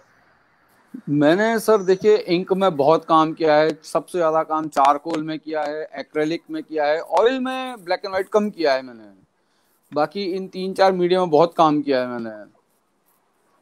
और ऐसा नहीं कि कलर नहीं किए, मेरे को जब कभी जरूरत लगती है तो कलर वर्क कर लेता हूँ मैं। और जब कभी आर्थिक बातें होती हैं तो कुछ कुछ कलर वर्क, कुछ कुछ फिगरेटिव वर्क भी कर लेता हूँ कभी कभी मैं। जी, श्रीकांत दुबे जी पूछ रहे हैं कि आप रंगीन चित्र कब बनाएंगे, रंगीन कलाकृति कब बनाएंगे आप? वैसे दुबे जी बहुत अच्छे मित्र हैं मेरे, वो बहुत अच्छे से जानते हैं। पता नहीं, इस बात को अभी नहीं कुछ कह पाऊंगा कि कब बनाएंगे। हाँ, जब कभी इनसे भगवत कृपा देखो कब होती है, वो अलौकिक शक्ति भगवत कृपा कहाँ ले जाती है ये मैं भी नहीं जानता। बस मैं चलता जा रहा हूँ और कहाँ तक जाऊंगा, किस दिशा को मुड़ूंगा ये मैं भी नहीं जानता अभी। हमारे मित्र हैं जो इस शो में भी आए थे, जागेश्वर जोशी जी, शिक्षक हैं और खुद भी बहुत अच्छे कार्टूनिस्ट हैं, अच्छे कलाकार हैं। वो आपकी बात का समर्थन कर रहे हैं। वो कह रहे हैं कि ब्लैक एंड व्हाइट ही कला का आधार है। जी, ये तो खैर सर कोई भी नहीं जानता कि वो कहाँ को जाएगा, ईश्वर ही जानता है कि हम कहाँ जाएंगे और कहाँ नहीं जाएंगे। आपने बिल्कुल सही कहा, लेकिन फिर भी हमारी एक प्लानिंग होती है कि हम ऐसे करेंगे, ऐसे करेंगे, ऐसे करेंगे। तो कुछ नहीं तो सर, प्लानिंग में अभी कलर कहीं नहीं है फिर। अच्छा, प्लानिंग में कलर कहीं नहीं है। हेलो हेलो हेलो, मुझे लग रहा है कि नेटवर्क की दिक्कत हो गई है दिल्ली में। जोशी सर सुन पा रहे हैं? जोशी सर आप? हेलो। हाँ, मैं सुन पा रहा हूँ सर। पंत जी शायद मुझे लग रहा है सर नहीं सुन पा रहे हैं हमको। जी, पंत जी नहीं सुन पा रहे हैं हमको लग रहा है। तो फ्रीज हो रहे हैं, फ्रीज। हाँ, फ्रीज होगा सर। जी, नेटवर्क की मुझे लग रहा है कोई दिक्कत है वहाँ पर। कमलकांत धर्मा जी कह रहे हैं श्रीकांत दुबे जी को नमस्कार। ये सब दिल्ली के जो हमारे शिक्षक मित्र हैं सब एक दूसरे को अच्छे से जानते हैं और लगातार टिप्पणियां करके एक दूसरे का उत्साह बढ़ाते रहते हैं सर, ये बड़ी अच्छी बात है। तो अभी वो नेटवर्क से चले गए हैं, हमारे आज के गेस्ट जो हैं वो थोड़ी देर में जुड़ेंगे। इस बीच सर मैं आप सब दर्शकों को बताना चाहूंगा, आप जानते हैं हम लोग ज्यादातर, मैं केवल याद दिलाना चाहूंगा, बताना तो नहीं कहना चाहिए, कि कल 5 अक्टूबर है और अंतर्राष्ट्रीय शिक्षक दिवस है। तो एक महीने पहले हमने हमारे देश का शिक्षक दिवस मनाया था, कल हम अंतर्राष्ट्रीय मनाएंगे। तो कल का एक बड़ा खास शो हमने आयोजित किया है। कल हमारे शो में अमूमन हमारे शो में एक मेहमान होते हैं जिनसे हम बातचीत करते हैं, उनसे सवाल जवाब करते हैं। कल हमारे शो में 7 मेहमान होंगे सर, एक महीने बाद फिर से। जी, 7 मेहमान होंगे और कल का हमारा जो स्पेशल एपिसोड है वो 7 मेहमान अलग अलग राज्यों के हैं सर। उसमें मिजोरम से लेके मध्य प्रदेश से लेके कश्मीर से हर राज्य के हमने कोशिश की है कि जो छूटे हैं उनके मेहमानों को लें। तो उसमें हिंदी भाषी भी है, हिंदी भाषी भी हैं, उर्दू वाले भी हैं। तो कल हमारे साथ कश्मीर से फरीदा मैम होंगी जो हमारी दर्शक भी हैं। तो कल हम जो CCIRT का एक प्रोजेक्ट है जो आदरणीय गिरीश जोशी जी का शुरू किया हुआ था, इनका ड्रीम प्रोजेक्ट था कहा जाता है, DRP स्कीम जो है, उसके जो हमारे कुछ चुनिंदा शिक्षक हैं उनको हमने आमंत्रित किया है कि CCIRT के DRP बनने के बाद उन्होंने अपने विद्यालय में अपने जिलों में क्या काम किया, कैसा उनका एक्सपीरियंस रहा, और जो शिक्षा का सांस्कृतिक पक्ष है या संस्कृति का जो शैक्षणिक पक्ष है उसको लेकर के कल हमारे 7 मेहमान हमारे साथ जुड़ेंगे और 4 हम लोग होंगे तो बड़ा शुभ अंक बनता है मिलकर के 11। तो कल हम सब लोग मिलके बात करेंगे। पंत जी हमारे साथ जुड़ गए। अच्छा, पंत जी सुन पा रहे हैं? हाँ जी, हाँ जी, बिल्कुल आवाज आ रही है। बीच में सर थोड़ा नेटवर्क की दिक्कत हो गई थी मुझे लग रहा है, तो हम आप शो में आवाज भी डिस्टर्ब आ रही है थोड़ा। नहीं, अभी वो होता रहता है सर, नेटवर्क हमारे हाथ में नहीं है। तो कुछ चित्र ऐसे हैं सर जो आप क्या हमें दिखाने में सक्षम है भी, आपके आसपास जो रखे हों और उनको थोड़ा समझा सके हमको? सर इस वक्त तो और यही हैं, बाकी तो मेरे स्टूडियो में हैं और सारे वहाँ गढ़ी में हमारा स्टूडियो है, वहीं हमारे सारे काम हैं अभी, क्योंकि आजकल कोविड का टाइम है। दीजिएगा इन दोनों। ये जो मेरा सवाल था अगर पीछे आपके बैकग्राउंड में चित्र है थोड़ा इनके बारे में बता दीजिएगा। हेमंत सर भी वही कह रहे हैं। हाँ सर, देखिए लेफ्ट और राइट। हाँ, मैं बताता हूँ। ये असल में मेरे सारे काम हमारे पहाड़ से ही इंस्पायर होके हैं, सारे काम मेरे। ये कभी आपने क्या, सभी जानते हैं कि कुछ नदी के किनारे पत्थर होते हैं जो बहुत पतले साइज के होते हैं, वो अकल्पनीय होते हैं। वो कभी आप उनको उठाओ तो एकदम कागज की तरह होते हैं, और वो बहुत ही चुपड़े होते हैं, ऐसा लगता है जैसे कागज ही पड़ा होगा नीचे। वो कई हाँ, ढुंग ऐसे होते हैं, अब ढुंग बोल रहा हूँ, समझ पा रहे होंगे। उनको नहीं उठा नहीं, वो जैसे ही ढूंढी है पानी, वो। हाँ हाँ, वो हम जैसे ही उनको माथे उठाओ, फट से टूट जानी वहां है। तो वो ये हाँ कुछ वहीं से ही संबंध है। जो ये वाला है, इसमें बहुत सारी टोन्स हैं, 2-3। ये बहुत चुपड़ा चुपड़ा जो पत्थर होते हैं ना, ये उनको ही इंस्पायर होके मैंने काम किए हैं ये। हाँ और फिर दूसरा, एक एक हमारा रेगुलर प्रोसेस होता है। कई बार जो हमारे फोर्सफुल काम हैं, जो मेरे एक स्टंट करे हुए काम हैं, उनमें हम ऐसा बहुत rarest of the rare case होता है कि पर्टिकुलर कोई थीम हो, बट हाँ, हम किसी मूवमेंट से जरूर हमारे अंदर इंस्पिरेशन होती है कि यार ऐसा ऐसा कुछ हुआ है, और हम उसको प्रेजेंट करने की कोशिश जरूर करता हूँ मैं, नेचर से रिलेटेड जो भी काम होते हैं। और सर, जो दूसरा वाला जो दिखाई दे रहा है, जो दूसरी इस पेंटिंग तरफ दिखाई वाला, दे रही, जी ये जी ये जी। सब उन्हीं चीजों से इंस्पायर होके, ये मैंने कम से कम 100-200 काम करे होंगे इस तरह के काम। ये चौड़े ब्रश को लेके उनको यूज करना, और कहीं ना कहीं वो जो आज भी मैं जब कभी कल्पना करता हूँ, हमारे जो पहाड़ के पत्थर हैं, जो हमारे जी लैंड ऊपर छत में डलते हैं, या जो बाहर भीड़ में होते हैं, बहुत कई पत्थर बहुत ही पतले पतले, तो सोच के भी लगता है यार ये कहाँ से निकाल के लाए होंगे इनको उनको। और फिर जो नदी के पास जो पत्थर होते हैं बहुत ही पतले, ये एक कैसे बन जाते हैं, ये एक थोड़ा सा सोचने का विषय भी है कि कब से वहां पड़े हैं, पानी के घर्षण से कैसे वो सब साफ कर देते हैं, ऊपर का जितना उसमें नकली पना होता है एकदम स्मूथ सा छोड़ देते हैं। तो मेरा स्मूथ हो भी जाता मानना है। ऐसा है कि इंसान को एक सॉफ्ट व्यवहार होना चाहिए, जो उसके अंदर का जो दुर्गुण है वो रोज उसके अंदर से हटते रहने चाहिए। हटते रहे, और नदी उसको धोते हुए बना देती है उसको। हाँ, ये और हमारे जो, बहुत हाँ, जो हमारे गए इधर के जो चुपड़ा नहीं समझ पा रहे होंगे सर ने, स्मूथ जिसको कहा, वो चुपड़ा कुमाऊनी में और पहाड़ में, हमारे उत्तराखंड में चुपड़ा कहते हैं। तो स्मूथनेस वो दर्शाना चाह रहे हैं। और उसके जी पीछे जी। उनका भट्ट जी अपना एक लॉजिक है। वो कह रहे हैं कि ऐसे ही थपेड़ों को खा करके, ऐसे संघर्षों में जी के, पानी के, हवा के वो धक्कों को सह के, आदमी का जीवन भी ऐसा सरस और स्मूथ हो सकता है। वो सर शायद एग्जैक्टली। वही दर्शन।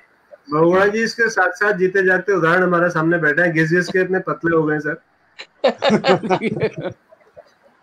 सतोपंथ से घिस के स्मूथ हो गया है सर। नहीं, वो सदोपन तो पहुंच ही नहीं पाए सर, वो क्योंकि वहां तो जाना जो है वो बड़ा वो दूसरी कहानी हो गई। तो अलग अलग कहानी है। फ्लावर शो हेमकुंड साहब पहुंच गए सदोपन के बजाय। अच्छा अच्छा, हेमकुंड साहब से जुड़े थे हम लोग। हाँ हेमकुंड जी, आप साहब फुल बहुत ही अच्छा, मैं मतलब इतना क्यूटली और इतना इनोसेंटली आप अपनी बातों को रख रहे हैं। और जिसने वो पहाड़ के गधेरे, वो नदियां देखी जी हैं और उन पत्थरों की रंगत बदलते देखी है, और वो अपने जी। आप में नेचर का क्या करिश्मा है, और आपने अपनी हाँ। कलाकृतियों में उनके अनवार को ढाला, आनंद है को बहुत भला लगना। बस ये सर आप जोला हमको वहां जेबर देखे वो कोने में पेंट कर लूं बस।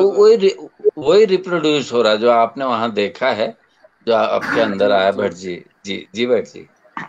एक सर ये आपने जो अभी हम आपके उसमें देख रहे थे, ये क्या है सर, थोड़ा इसको भी समझाइए, ये जो क्या बनाया आपने। सर ये सब नेचर से रिलेटेड ही एलिमेंट हैं सारे। इसमें ऐसा कोई पर्टिकुलर एरिया, अभी पिछले दिनों जो लॉकडाउन में हम घर बैठे थे, तो मैंने ये लगभग 2 डायरियां ऐसी भर दी हैं रोज का। मैं सुबह उठता था अपना 5-6 बजे लेके 10-10:30 बजे तक ये किया। फिर तो ये सब नेचर से रिलेटेड है सर ये काम, ये सब एलिमेंट हैं उनके ये इसमें। ये तो एक तो सांप जैसा दिख रहा है सर, ये काला काला सा, मेरी मूंछों जैसा आकार है इसका, क्या है? देखिए देखिए, अब ये सब एलिमेंट हैं। हर आदमी इसको अपने अपने तरीके से प्रेजेंट करता है। मैंने ऐसा कोई पर्टिकुलर नहीं बनाया कि भाई ये इसको रिप्रेजेंट करे, बट हाँ, कहीं ना कहीं नेचर से ही रिलेटेड है सारी चीजें, एलिमेंट ये। कहीं मुझे तो ऐसा मुस्कुराहट लगा है, कहीं कुछ। मुझे ऐसा जी लगा सर जी कि मेरी मुझसे काट के किसी ने चिपका दिया वहाँ कॉपी में। नहीं। और दूसरा, अभी ये जो है काम, ये अभी कंप्लीट वाला नहीं है। इसके ऊपर का जो हिस्सा है वो अभी कंप्लीट हुआ नहीं था।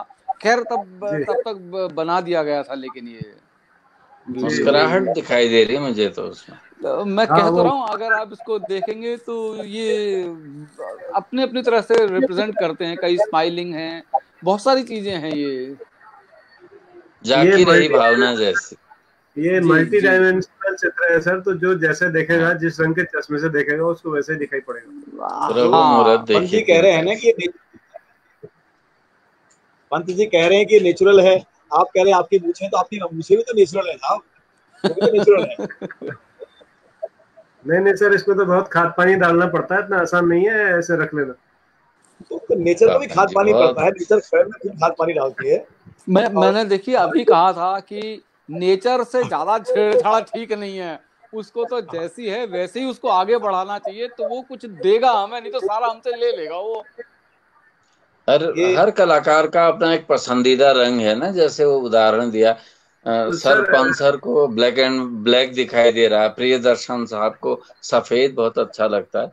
तो भट्ट जी, आपका रंग कौन सा है? आपकी तरफ आपको सबसे अच्छा रंग कौन सा लगता सर मेरा भी ये जो सर का है, काला और सफेद ही मेरे दोनों पसंदीदा रंग हैं। है? और मेरे भी ये बहुगुणा दोनों ही। सर का?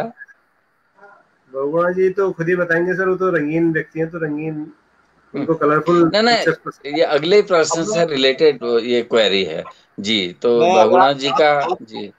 आपने जो कहा आप कहें, तो मैं आपको 1 या 1.5 मिनट में समझा देता हूँ इस बात को। जी मेरे बहुत सारे मित्र हैं जो बाल सफेद हो गए हैं तो दुखी हो जाते हैं। मैं उनको हाँ बताता हूँ कि भाई काला रंग तो ऐसा रंग है जो कोई रंग ही नहीं है, और सफेद जी रंग तो मतलब सफेद रंग तो ऐसा रंग है जिसमें सारे रंग समाहित हैं। तो आदमी जी, की असली जिंदगी रंगीन तभी होती है जब बाल सफेद हो जाते हैं। अब आपको क्या मेरा उत्तर बात मिल है। गया होगा। बिल्कुल सर। और हमारे सर को जोशी सर का पसंदीदा रंग मैं पूछना चाहूंगा मेरा सर। मेरा तो light light blue, sky blue, ये मैं ये जो मैंने पहन रखा जी। है, स्काई और ब्लू, स्काई इसलिए आसमानी कलर। इसलिए बहुत इसीलिए मैंने ये पहन रखा है।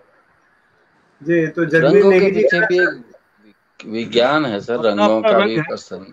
जी बिल्कुल, विज्ञान है उसका, रंगों का हमारे अपना दफ्तर विज्ञान। में नेगी जगवीर साहब वगैरह की कल का शो अपने आप में यादगार और मील का पत्थर होने वाला है। द टीचर शो की टीम को ढेरों बधाई। तो नेगी जी, आपको बहुत बहुत बधाई। आप लगातार देखते हैं, हमें सराहते हैं, उत्साह बढ़ाते हैं, हम आपके आभारी हैं। और अनीता तंवर जी दिल्ली की एक कलाकार हैं, वो आई थी शो में सर, आप जानते होंगे, वो भी आपको जी जी जी बधाई दे रही जी। हैं बहुत बहुत। धन्यवाद पूर्व धन्यवाद। उन्हीं के माध्यम से इनका नाम आया था। जी जी अनीता जी जी ने ही जी। दिया था नाम। अब अनीता मैम को धन्यवाद। और अपूर्व पंत जी कर रहे हैं कि चुपड़े में मजा आ गया, तो चुपड़ा शब्द आपने बोला, हाँ, बहुत अपनापन महसूस हुआ सर। हाँ, कह रहे हैं उसमें मजा आ और गया। वो अभिव्यक्ति चुपड़ा ही कहने में, मैं स्मूथ में उतना सहज नहीं पा रहा हूँ। चुपड़ा कहने में मुझे लगा वो पत्थर मेरे हाथ में आ गया। वो स्मूथ तो स्मूथ ही हो जाता सर, वो फिर स्मूथ हो जाता ना। तो ये भी वो आज भी कलाकार की बहुत बढ़िया, और भाषा की वो बिल्कुल। चुपड़ निर्माण फिर वो खा ले जा। ना ना, बहुत अच्छा अच्छा। पंत सर, आपको विद्यालय में कला के अलावा कभी कोई और विषय भी पढ़ाने का मौका मिला क्या? सर देखिए, मैं हाथ जोड़ के खड़ा हो जाता हूँ, उनसे कहता हूँ कि मेरे से आर्ट से संबंधित जो मर्जी करा लेना, सब कर दूंगा मैं। और फिर भी जब कभी विद्यालय को मेरी जरूरत जिस भी विषय में पड़ती है, मैं वो काम सारे कर देता हूँ उनके लिए, क्योंकि वहीं से हमारी रोजी रोटी, वही हमारी रोजी रोटी है, घर गृहस्थी सब उन्हीं की बदौलत है। ये गाल लाल और ये सब उसी स्कूल की बदौलत ही सब कुछ है। और मैं वहाँ का जो भी काम वो मेरे को मिलता है, मैं सब कर देता हूँ, कोई जो मेरे बस की होती है। लेकिन जी, और सर कितने एग्जीबिशन आपकी लगी हैं? आप जरा, एक दर्शक जानना चाह रहे हैं कि आपके एग्जिबिट्स कहाँ कहाँ लगे, और अब तक कहाँ और कहाँ जाने की अभी आपके मन में तमन्ना है कि फला फला एग्जीबिशन में मैं जाऊं और मेरी कृतियां वहां पर लगे। सर देखिए, कलाकार एक बहुत छोटी सी उसकी इच्छाएं होती हैं कि वो तो चाहता है कि हर बड़ी शो में उसका काम लग जाए। जी वो सभी की इच्छा होती है। मेरे अभी तक 3 मैंने सोलो शो किए हैं, और जी, लगभग जरा बताइए 30 या बताइए सर। 3 मैंने सोलो शो किए हैं, तीनों दिल्ली में ही किए हैं। सबसे पहला त्रिवेणी में, दूसरा रविंद्र भवन ललित कला एकेडमी में, तीसरा ताज होटल में। हाँ, और लगभग मैंने भारतवर्ष के लगभग हर राज्य में 30 सोलो वो ग्रुप शोज कर दिए होंगे, 30 या 40। और इतने ही पूरे भारतवर्ष के अलग अलग स्टेट्स में लगभग 30 या 40 पार्टिसिपेशन भी कर दिए हैं। मुंबई, कलकत्ता, केरल, हर लगभग जहाँ भी पहुँच सकते थे हम, वहाँ सब जगह मैंने पार्टिसिपेट किया है। अब इच्छाएं हैं दिल्ली, हिंदुस्तान से बाहर के गैलरियोज में भी पार्टिसिपेट किया जाए, वहाँ भी डिस्प्ले किया जाए। लेकिन सर अगर कोई टीचर परफॉर्मर होता है तो उसके बच्चे और उसका स्टाफ बहुत इज्जत करते हैं। जैसे भट्ट जी हमारे बहुत अच्छे स्टेज के आर्टिस्ट हैं, बहुत अच्छे फोटोग्राफर हैं, तो बच्चों का उनके प्रति एक अलग नजरिया होता है। वो अन्य टीचरों की अपेक्षा भट्ट जी को अलग किस्म का मान देते होंगे। तो आपको कैसा अनुभूत हुआ? आप इतने अच्छे आर्टिस्ट हैं, आपके बच्चों का, आपके स्टाफ का कैसा प्यार आपको मिलता है, स्नेह मिलता है? सर देखिए, कुछ चीजें अचीव करके दिखाने की होती हैं। जब तक आप अचीव नहीं करेंगे तो उसका रिजल्ट कैसे मिलेगा? आपने चुपचाप अपने घर में काम किया, वहीं रख दिया, घर में काम किया, वहीं रख दिया। थोड़ा सा वो लोगों को पता भी होना चाहिए। क्यों पता होना चाहिए? क्योंकि हम एक टीचर हैं, हम कुछ अगर करेंगे, हमारे स्टूडेंट्स हमको देखेंगे और वो भी प्राउड फील करते हैं, अच्छा हमारे सर ऐसा कर रहे हैं, चलो देखते हैं, हम भी करके देखते हैं। और उसमें से देखिए, अगर आप रोज 100, हर साल आपके 50 स्टूडेंट होते हैं, उसमें से अगर कुछ भी अगर उस फील्ड में जाएं तो यही आपका अचीवमेंट होता है। और ये फर्क पड़ता है इन बातों का। बहुत अच्छी बात है जी। तो मैं सर आपसे जो सवाल था उसको आगे बढ़ा रहा हूँ, बीच में हेमंत सर ने अपनी बातें रखी। आप जब दूसरे विषयों को पढ़ाने जाते हैं तो सर उसमें ये आपका जो ये स्किल है ये कहीं काम आता है उसमें?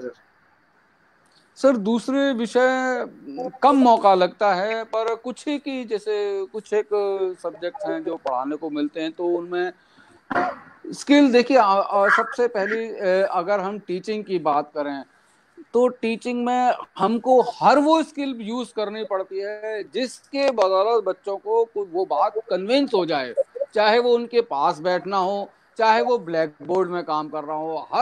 हर वो मुमकिन कोशिश करनी पड़ती है किसी तरह से वो टॉपिक उनको समझ आ जाए बस।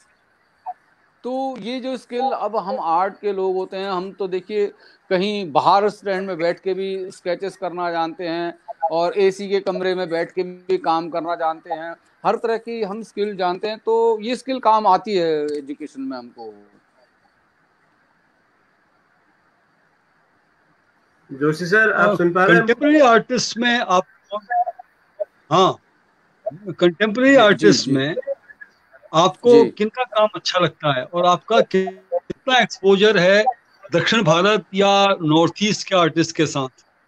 मैं जानता हूं कि आप घड़ी में काम करते हैं, घड़ी में आपका स्टूडियो है, घड़ी में आप सब जगह आप जाते हैं, एग्जीबिशन लगाते हैं, लेकिन साउथ इंडिया में किनका काम अच्छा चल रहा है? या नॉर्थ ईस्ट में, हम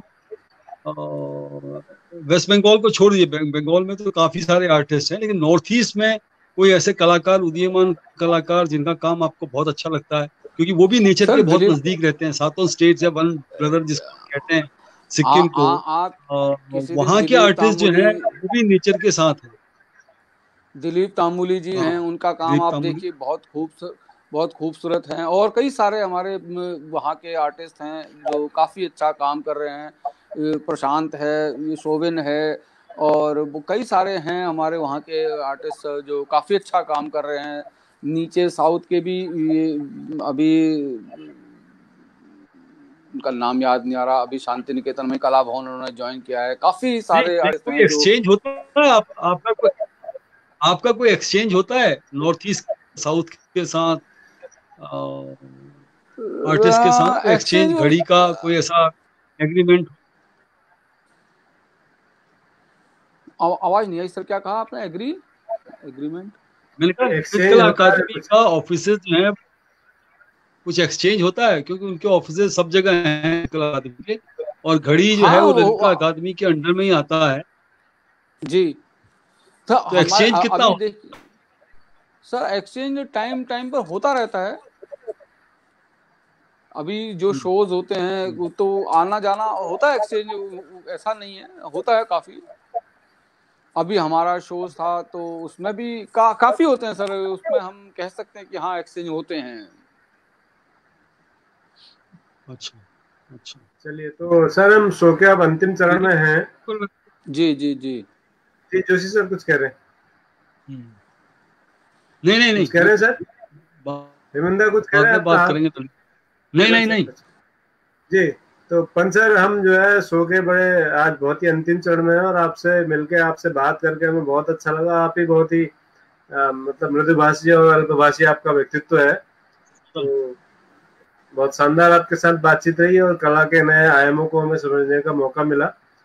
तो सर मैं आपसे चाहूंगा इससे पहले कि पंजी से विदा लें, पंजी आप कुछ और अंतिम बात कहना चाहेंगे, जो बात छूट रही हो शो में आप नहीं कह पाए हो?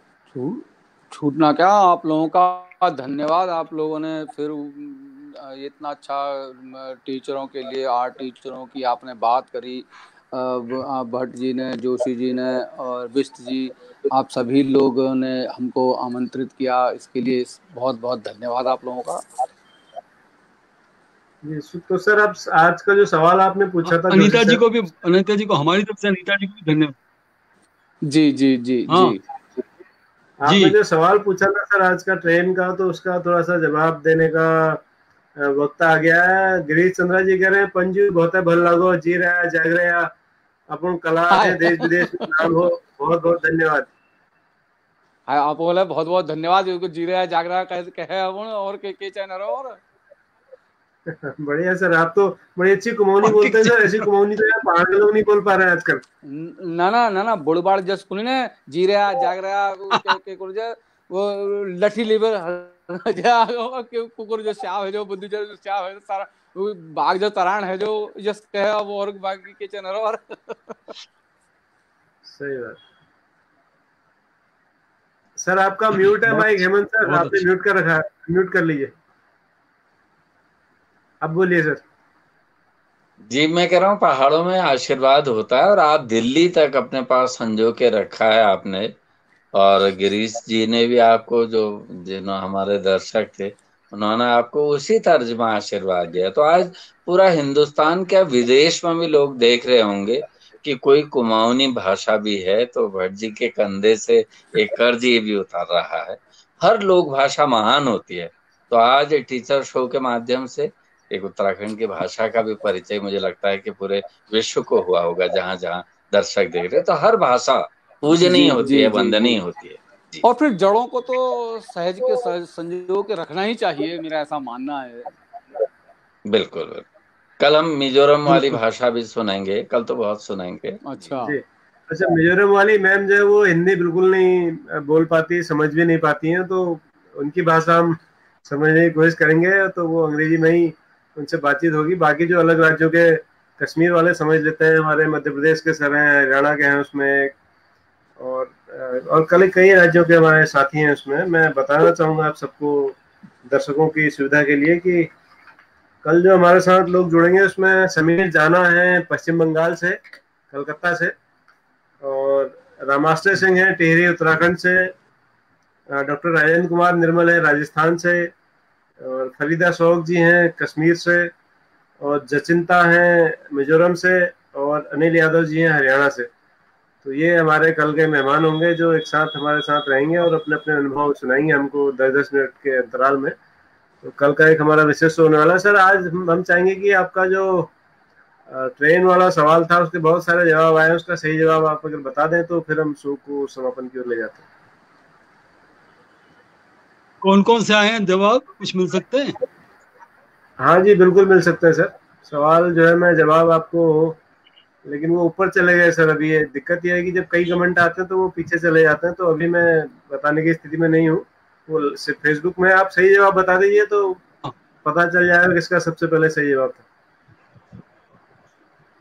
इसका सही जवाब था Vaigai express, VAIGAI। Vaigai express है, वाईगाई नदी है जिसके किनारे मदुरई की स्थापना हुई। हमने कुछ एपिसोड पहले, आपको याद होगा, मदुरई और बृहदेश्वर तंजावुर की बात की थी। तो पांड्यन किंग पांडियन किंग जो दक्षिण भारत के थे, उन्होंने वहां बहुत बड़ा सिटी बनाया। वैगई, VAIGAI, वैगई एक्सप्रेस है जी। जो तो मदुरई और मुझे चेन्नई को जोड़ती है आपस में, तो इसलिए मैंने नगर और महानगर लिखा था। हाँ, आपने ये कईयों सर का मुझे जहाँ तक ध्यान है ये जवाब किसी ने नहीं दिया है। ये कईयों का दिल तोड़ दिया आपने। हाँ, सबने जवाब बहुत लोगों ने दिए, लेकिन ये किसी ने गोदावरी एक्सप्रेस, जी किसने, ये जवाब किसी का नहीं है जहाँ एक्चुअली तक मुझे याद है सर। बहुगुणा जी बात, दरअसल देखिए मैंने शुरू में कई उत्तर देखे थे, सारी प्रयागराज एक्सप्रेस और तुंगभद्रा एक्सप्रेस और ये एक्सप्रेस और वो एक्सप्रेस, गोमती एक्सप्रेस, सब नाम आ रहे थे। लेकिन दिक्कत ये है हमारे साथ, मनुष्य के साथ, स्पेशली भारतीय के साथ, कि हम ना अपने क्षेत्र में ज्यादा डूब जाते हैं। भारत को समझने के लिए पूरा समग्र, हमेशा एक भारत का मानचित्र अपने सामने रखना चाहिए कि यार जो हम यहाँ कर रहे हैं वो वहां भी होगा। यही भारत की महानता है, यही भारत की विशालता है, यही भारत की समृद्धता है। वैगई एक्सप्रेस जो है, मैं बड़े अच्छे जो है, चेन्नई से एक बार मैं तिरुपति जा रहा था, और चेन्नई से सप्तगिरी एक्सप्रेस कहते हैं उसको, और सप्तगिरी एक्सप्रेस में जब मैं एक छोटा स्टेशन आया, उसका नाम था व्यास पहाड़ी। मैंने 3-4 लोगों से डब्बे पूछा कि ये व्यास पहाड़ी क्यों है, कहते व्यास मुनि वाज हियर। तो मैंने अपना बैकपैक उठाया, मैं 4 दिन उस शहर में, व्यास पहाड़ी जो तमिलनाडु में है। मैंने कहा महर्षि व्यास का इससे क्या संबंध। अब देखिए व्यास पहाड़ी हम कहेंगे तो कोई समझेगा ही नहीं यार, तमिलनाडु के किसी छोटे स्टेशन में व्यास मुनि का कोई आश्रम रहा होगा वहां पे। तो ये वैगई एक्सप्रेस जो है बड़ी फेमस ट्रेन है, और ये भारत की जब फास्ट ट्रेन चली थी तो उसमें इसने रिकॉर्ड टाइम किया था, पता नहीं 600-700 किलोमीटर की जर्नी इसने 7 घंटे में, बस 100 किलोमीटर पर आवर के हिसाब से सर्टिफाई किया गया था। बाद में तो उसकी स्पीड कम करते गए। तो वैगई एक्सप्रेस जो है वो इसका आंसर था। मुझे लगता नहीं है कि किसी ने सोचा तक, मैं नहीं समझ सकता, लेकिन सोचा हो तो बहुत ही अच्छा है। सर हम लोग जो है T20 खेलने के आदी हो गए हैं, और बहुत जो गली मोहल्ले के स्पिनर हैं उनको खेलते हैं, और आप जो बॉलिंग करते हैं वो शेन वॉर्न और मुथैया मुरलीधरन के लेवल की करते हैं। और वो भी 6 स्लिप लगा करके, स्लिप लगा करके 5 और अंपायर भी आप ही के होते हैं, तो कहाँ से बेचारे बनाएंगे हमारे बैट्समैन। मेरे को ये भी लगा कि यार मेरे को भट्ट जी ये भी लगा कि हम ना यहाँ इस प्रोग्राम में स्पेशली हमारे काफी सारे टीचर उत्तराखंड के हैं, उत्तर प्रदेश के हैं, हिमाचल के हैं, हरियाणा के हैं, कश्मीर के हैं, लेकिन साउथ से पार्टिसिपेशन कम है। इसलिए हमने जब आपने ललिता जी को बुलाया था, जब आपने अरली कट्टे जी को बुलाया था, तो अच्छा लगा था, सबको अच्छा लगा था। हम दक्षिण भारत में जुड़े, हम दक्षिण भारत को भी समझे, क्योंकि हमने इंडिया को ना डिवाइड कर दिया है, उत्तर भारत और दक्षिण भारत। हम नॉर्थ ईस्ट तो भूल ही गए कि हमारा नॉर्थ ईस्ट भी है कोई। दिक्कत ये है, तो हम थोड़ा सा कोशिश करें कि भारत को समझने के लिए पूरा मानचित्र को देखें। नहीं, हमारे हम पास तो कर ही रहे हैं कोशिश। मैं कह रहा हूँ जो सब जगह से कोशिश की है, धीरे धीरे आगे वो बढ़ता रहेगा सर। जैसे जैसे कार्यक्रम आगे बढ़ेगा तो स्टार मिलेगा। हाँ बिल्कुल बढ़ता रहेगा। भूटान तक पहुंच गए हम तो, नॉर्थ ईस्ट को पार करके भूटान चले गए। हम तो कर ही रहे अपनी शो में, लेकिन जब आंसर के लिए क्वेश्चन करते हैं ना, तो मेरे को लगा कि सब प्रश्नों में आपके चैन मुझे याद रहता है थोड़ा बहुत। कोशिश करता हूँ अपनी पूरी की गूगल में न मिले, और गूगल मिले तो बहुत कठिनाई से मिले उसका उत्तर। उससे रिसर्च की थोड़ी सी अच्छी होती है। मनीषा टिकेदार की मेरे को लगता है 2-4 सहेलियां या उनके परिवार के जन उनके साथ थे जब वो आंसर दे रही थी। तो पंकज कपूर, नहीं तो बंगाल में पंकज कपूर इतनी जल्दी आसानी से आता नहीं है। हालांकि उनकी 2 शादियां हुई जिनके बारे में बात नहीं करते हैं, लेकिन बंगाली भी नहीं है उनकी वाइफ। लेकिन पंकज कपूर उन्हें उत्तर दिया, तो ये दिखाता है कि वो थोड़ा सा सचेत हैं, कोशिश कर रही है आंसर ढूंढने की। मैं यही चाहता था, और यह बहुत अच्छा हुआ इस प्रोग्राम में कि हमने इस प्रश्न के में ज्यादा टाइम नहीं दिया। उन्होंने इस प्रोग्राम से VRS ले लिया है, प्रश्नोत्तर वाले प्रोग्राम से। कल या परसों में उन्होंने कुछ कोशिश की थी। उनका आज मैसेज आया था कि मैं आज के बाद कभी उत्तर दूंगी। उन्होंने VRS ले लिया सर प्रश्नोत्तर वाले सेगमेंट से। मनीषा जी ने, उनका आज मैसेज था कि मैं जो है इस सेगमेंट में भाग नहीं लूंगी भविष्य में। हाँ जी क्यों क्यों ऐसा वो क्यों सर क्यों नाराजगी क्या है क्यों का जवाब मैं किस आपको बात भेज दूंगा। वो थोड़ा अच्छा ठीक मिसकम्युनिकेशन हो जाता है कभी-कभी सर। तो चलिए आज के लिए क्यों इतना का ही जवाब काफी। लेकिन में आपके गलतियां कौन बनाए करोड़पति में भी होती है सर ऐसी बात नहीं वो सर मैं उस पर जा ही नहीं रहा हूँ, मैं तो कह ही रहा जी हूँ उस पर। तो अपनी अपनी श्रद्धा है सर, हम किसी को बाध्य नहीं कर सकते कि वो हमारा कार्यक्रम देखे, हमारे प्रश्नों के उत्तर दे। उनकी श्रद्धा हो बात तो दें, नहीं हो तो कोई बात बिल्कुल नहीं। जी जी हमारी शुभकामनाएं सबके साथ है और ये शो बात सबके लिए खुला है। इसमें इन सवालों के जवाब देने की आजादी जितनी टीचर्स को है उतनी बाकी दर्शकों को भी है। ये शो जरूर टीचर शो है, इसमें होस्ट और गेस्ट जरूर टीचर है, लेकिन दर्शक कोई भी हो सकता है।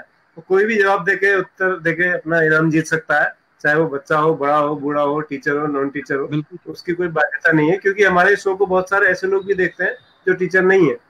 वो मुझे बाद में फोन से मैसेज से कहते हैं कि आप बहुत अच्छा चला रहे हैं। तो वो कई गृहिणियां देखती हैं, कई दूसरे पेशों में काम करने वाले लोग देखते हैं, रिटायर्ड लोग देखते हैं, तो स्टूडेंट देखते हैं बहुत सारे। क्योंकि ये इसमें कई सारे ऐसे भी हम सवाल जवाब करते हैं जो अभी भविष्य में सिविल सर्विसेज में उनके काम आएंगे। यहाँ जो डिस्कशन होता है सर वो इस लेवल का होता है कि वो कहीं भी काम आ सकता है, कहीं भी काम आ सकता है। बिल्कुल बिल्कुल ठीक है, अच्छी बात है। तो आज पंजी को देख के बहुत अच्छा लगा। पंजी अनीता जी को तो मैं धन्यवाद भी दूंगा। पंजी अच्छी तरह में एक्सप्लेन कर गए, हालांकि चित्र और हो सकते थे उनके पास, लेकिन कोई बात नहीं। अल्मोड़ा से हमारे दर्शक नियमित अभी कृपाल हैं सिंह शीला जी को शुभकामनाएं भेज रहे हैं। ये देखिए, ये शिवांगी पाठक जी कह रही जैसे मैं, हमारे दर्शकों में जो न टीचर है न विद्यार्थी हैं, बीच की स्थिति में कहीं है। तो ऐसे बहुत सारे दर्शक हैं जो नहीं है उस श्रेणी में, लेकिन फिर भी शो रोज देखते हैं हमारा, अप्रिशिएट करते हैं, पार्टिसिपेट करते हैं, बिल्कुल आंसर देने की कोशिश करते हैं, सवाल करते हैं, कमेंट्स करते हैं। हमारे तो बहुत मुझे सारे फौजी भाई भी देखते हैं, जो मेरे साथ के रिटायर्ड लोग हैं, वो मेरे उसमें देखते रहते हैं। हाँ वो बिल्कुल बिल्कुल सर। और आपके तो हेमंत बगुड़ा सर, आपके तो बहुत सारे प्रशंसक हैं, आपको और हेमंत दा के पूरे देश में आप दोनों के बहुत प्रशंसक हैं, जिनकी वजह से ये शो देखा जाता है काफी हद तक।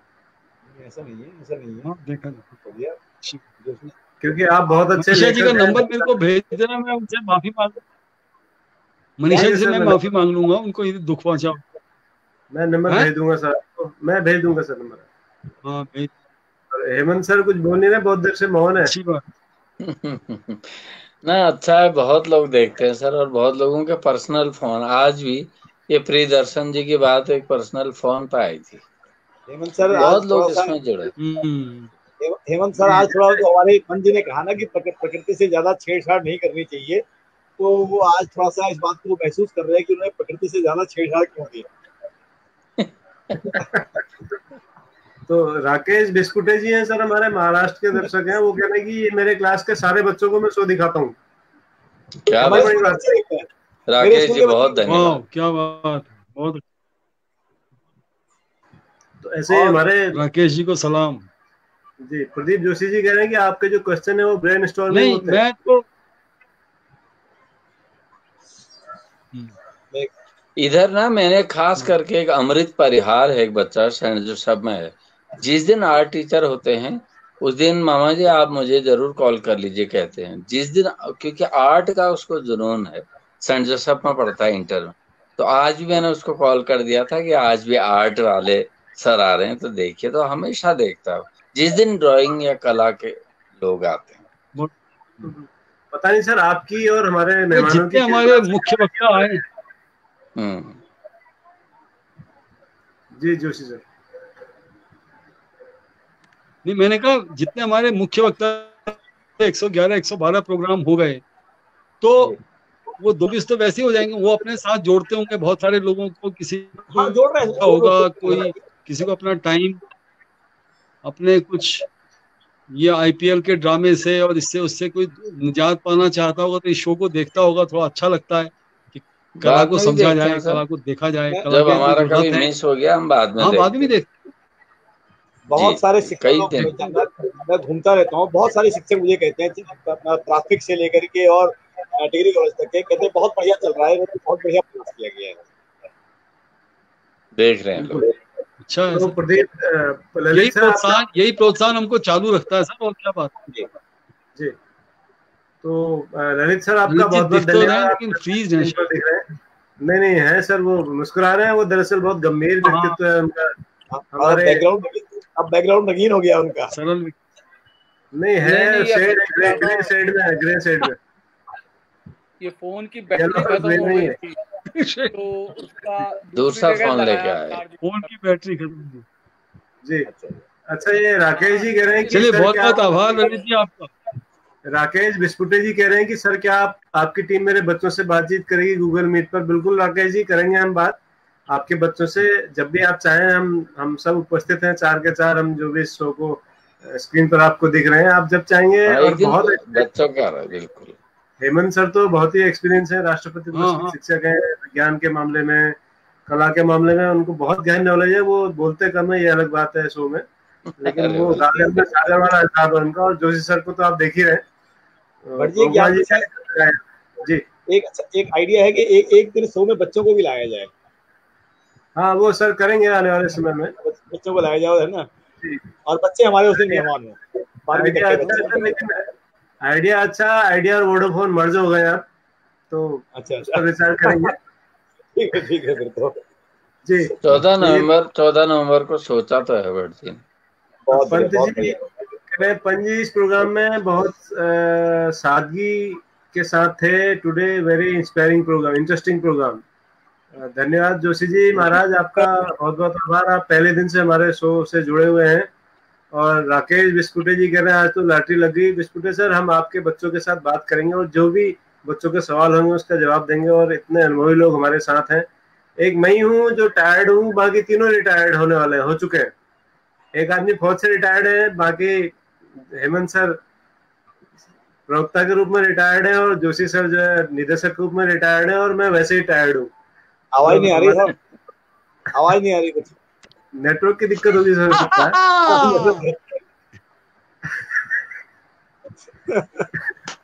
तो रिटायर्ड और टायर्ड लोग आपसे बात करेंगे, आपके बच्चों से कुछ कोशिश करेंगे कि नया कुछ उनसे हम सीखें, बच्चों से, उनको अपने अनुभव दे सके। तो आज के लिए मुझे लगता है सर इतना ही काफी है, हमें अनुमति लेनी चाहिए। बहुगुणा जी फ्लावर वैली घूमने, क्या लिखते हैं, घूमने से पतले हो गए। अच्छा, बहुगुणा जी कह रहे हैं वाले फ्लावर वैली से पतले हो गए। वो ढूंढ है नहीं, ढूंढ घिचक, वो क्या कहते, चुपड़ा। जी, मंजुला पांडे जी कह रहे हैं अब तक के जितने शो हैं उनमें सबसे बेहतरीन शो है ये, शिक्षकों के लिए प्रेरणादायी है। मंजुला पांडे जी को समय मिल गया सारे प्रोग्राम देखने का। वही मैं भी पूछने वाला था। पांडे जी कवित्री है ना। जी जी जी जी जी, तो हमें उम्मीद है कि मंजुला जी ने सारे एपिसोड देख लिए होंगे, और अब वो निर्णय करके बताएंगे कि 3-4 ही एपिसोड अच्छे थे कि कुछ ज्यादा अच्छे निकले उसमें से। उनके जवाब का हम इंतजार करेंगे। और जगबीर नेगी जी कह रहे हैं कि बहुत सही विचार है बच्चों को किसी दिन मेहमान के तौर पर बुलाना। और राकेश बिस्कुटे जी कह रहे हैं कि बहुत बहुत धन्यवाद, आपको कॉल करूंगा। बिस्कुटे जी, हम आपकी कॉल का इंतजार करेंगे। मैं आपका पुनः आभार पंत जी का ज्ञापित करते हुए हमारे सारे दर्शकों का, जोशी सर का, बहुगुणा जी का और हेमंत जी का, इस शो को हम यहीं समाप्त करते हैं। और कल शाम ठीक 7 बजे हम द टीचर शो के अंतर्राष्ट्रीय शिक्षक दिवस के खास एपिसोड में हमारे 7 स्टार्स जो हैं, सप्तऋषि हमारे साथ होंगे अलग अलग राज्यों से। वो अपने अनुभव हमारे साथ शेयर करेंगे द टीचर शो में। कहीं मत जाइएगा, कल शाम ठीक 7 बजे हमारे साथ जुड़िएगा। ये अनुभव आपको कहीं नहीं मिलेगा, और आईपीएल में तो बिल्कुल नहीं मिलेगा। ये मत बोलिए कहीं मत जाइएगा, बोलिए जहां जाइएगा लौट के फिर यहीं आइएगा। बिल्कुल सर आपका तो अंदाजा निराला है, आपसे सीख रहा हूँ मैं। आपका अंदाजा भैया और है बहुगुणा सर, आपसे सीखने की कोशिश करूंगा कि ऐसा कुछ बोल सकूं। तो कल तक के लिए दर्शकों नमस्कार, ठीक 7 बजे हम मिलेंगे आपसे। तब तक देखते रहिए the teacher show. The teachers show.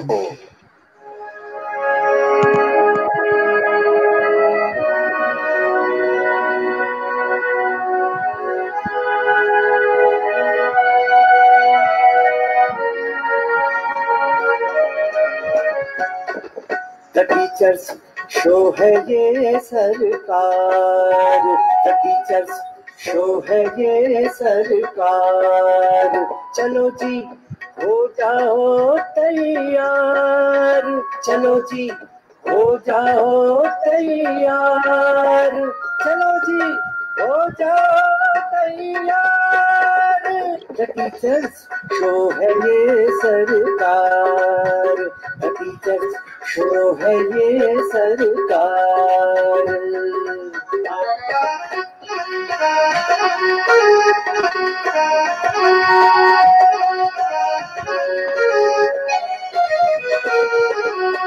यहाँ हर टीचर सरकारी है और ये सबसे असरकारी है, असरकारी है। हमारा शो सब पर भारी है, ये जब से शुरू हुआ जारी है, जारी है, जारी है।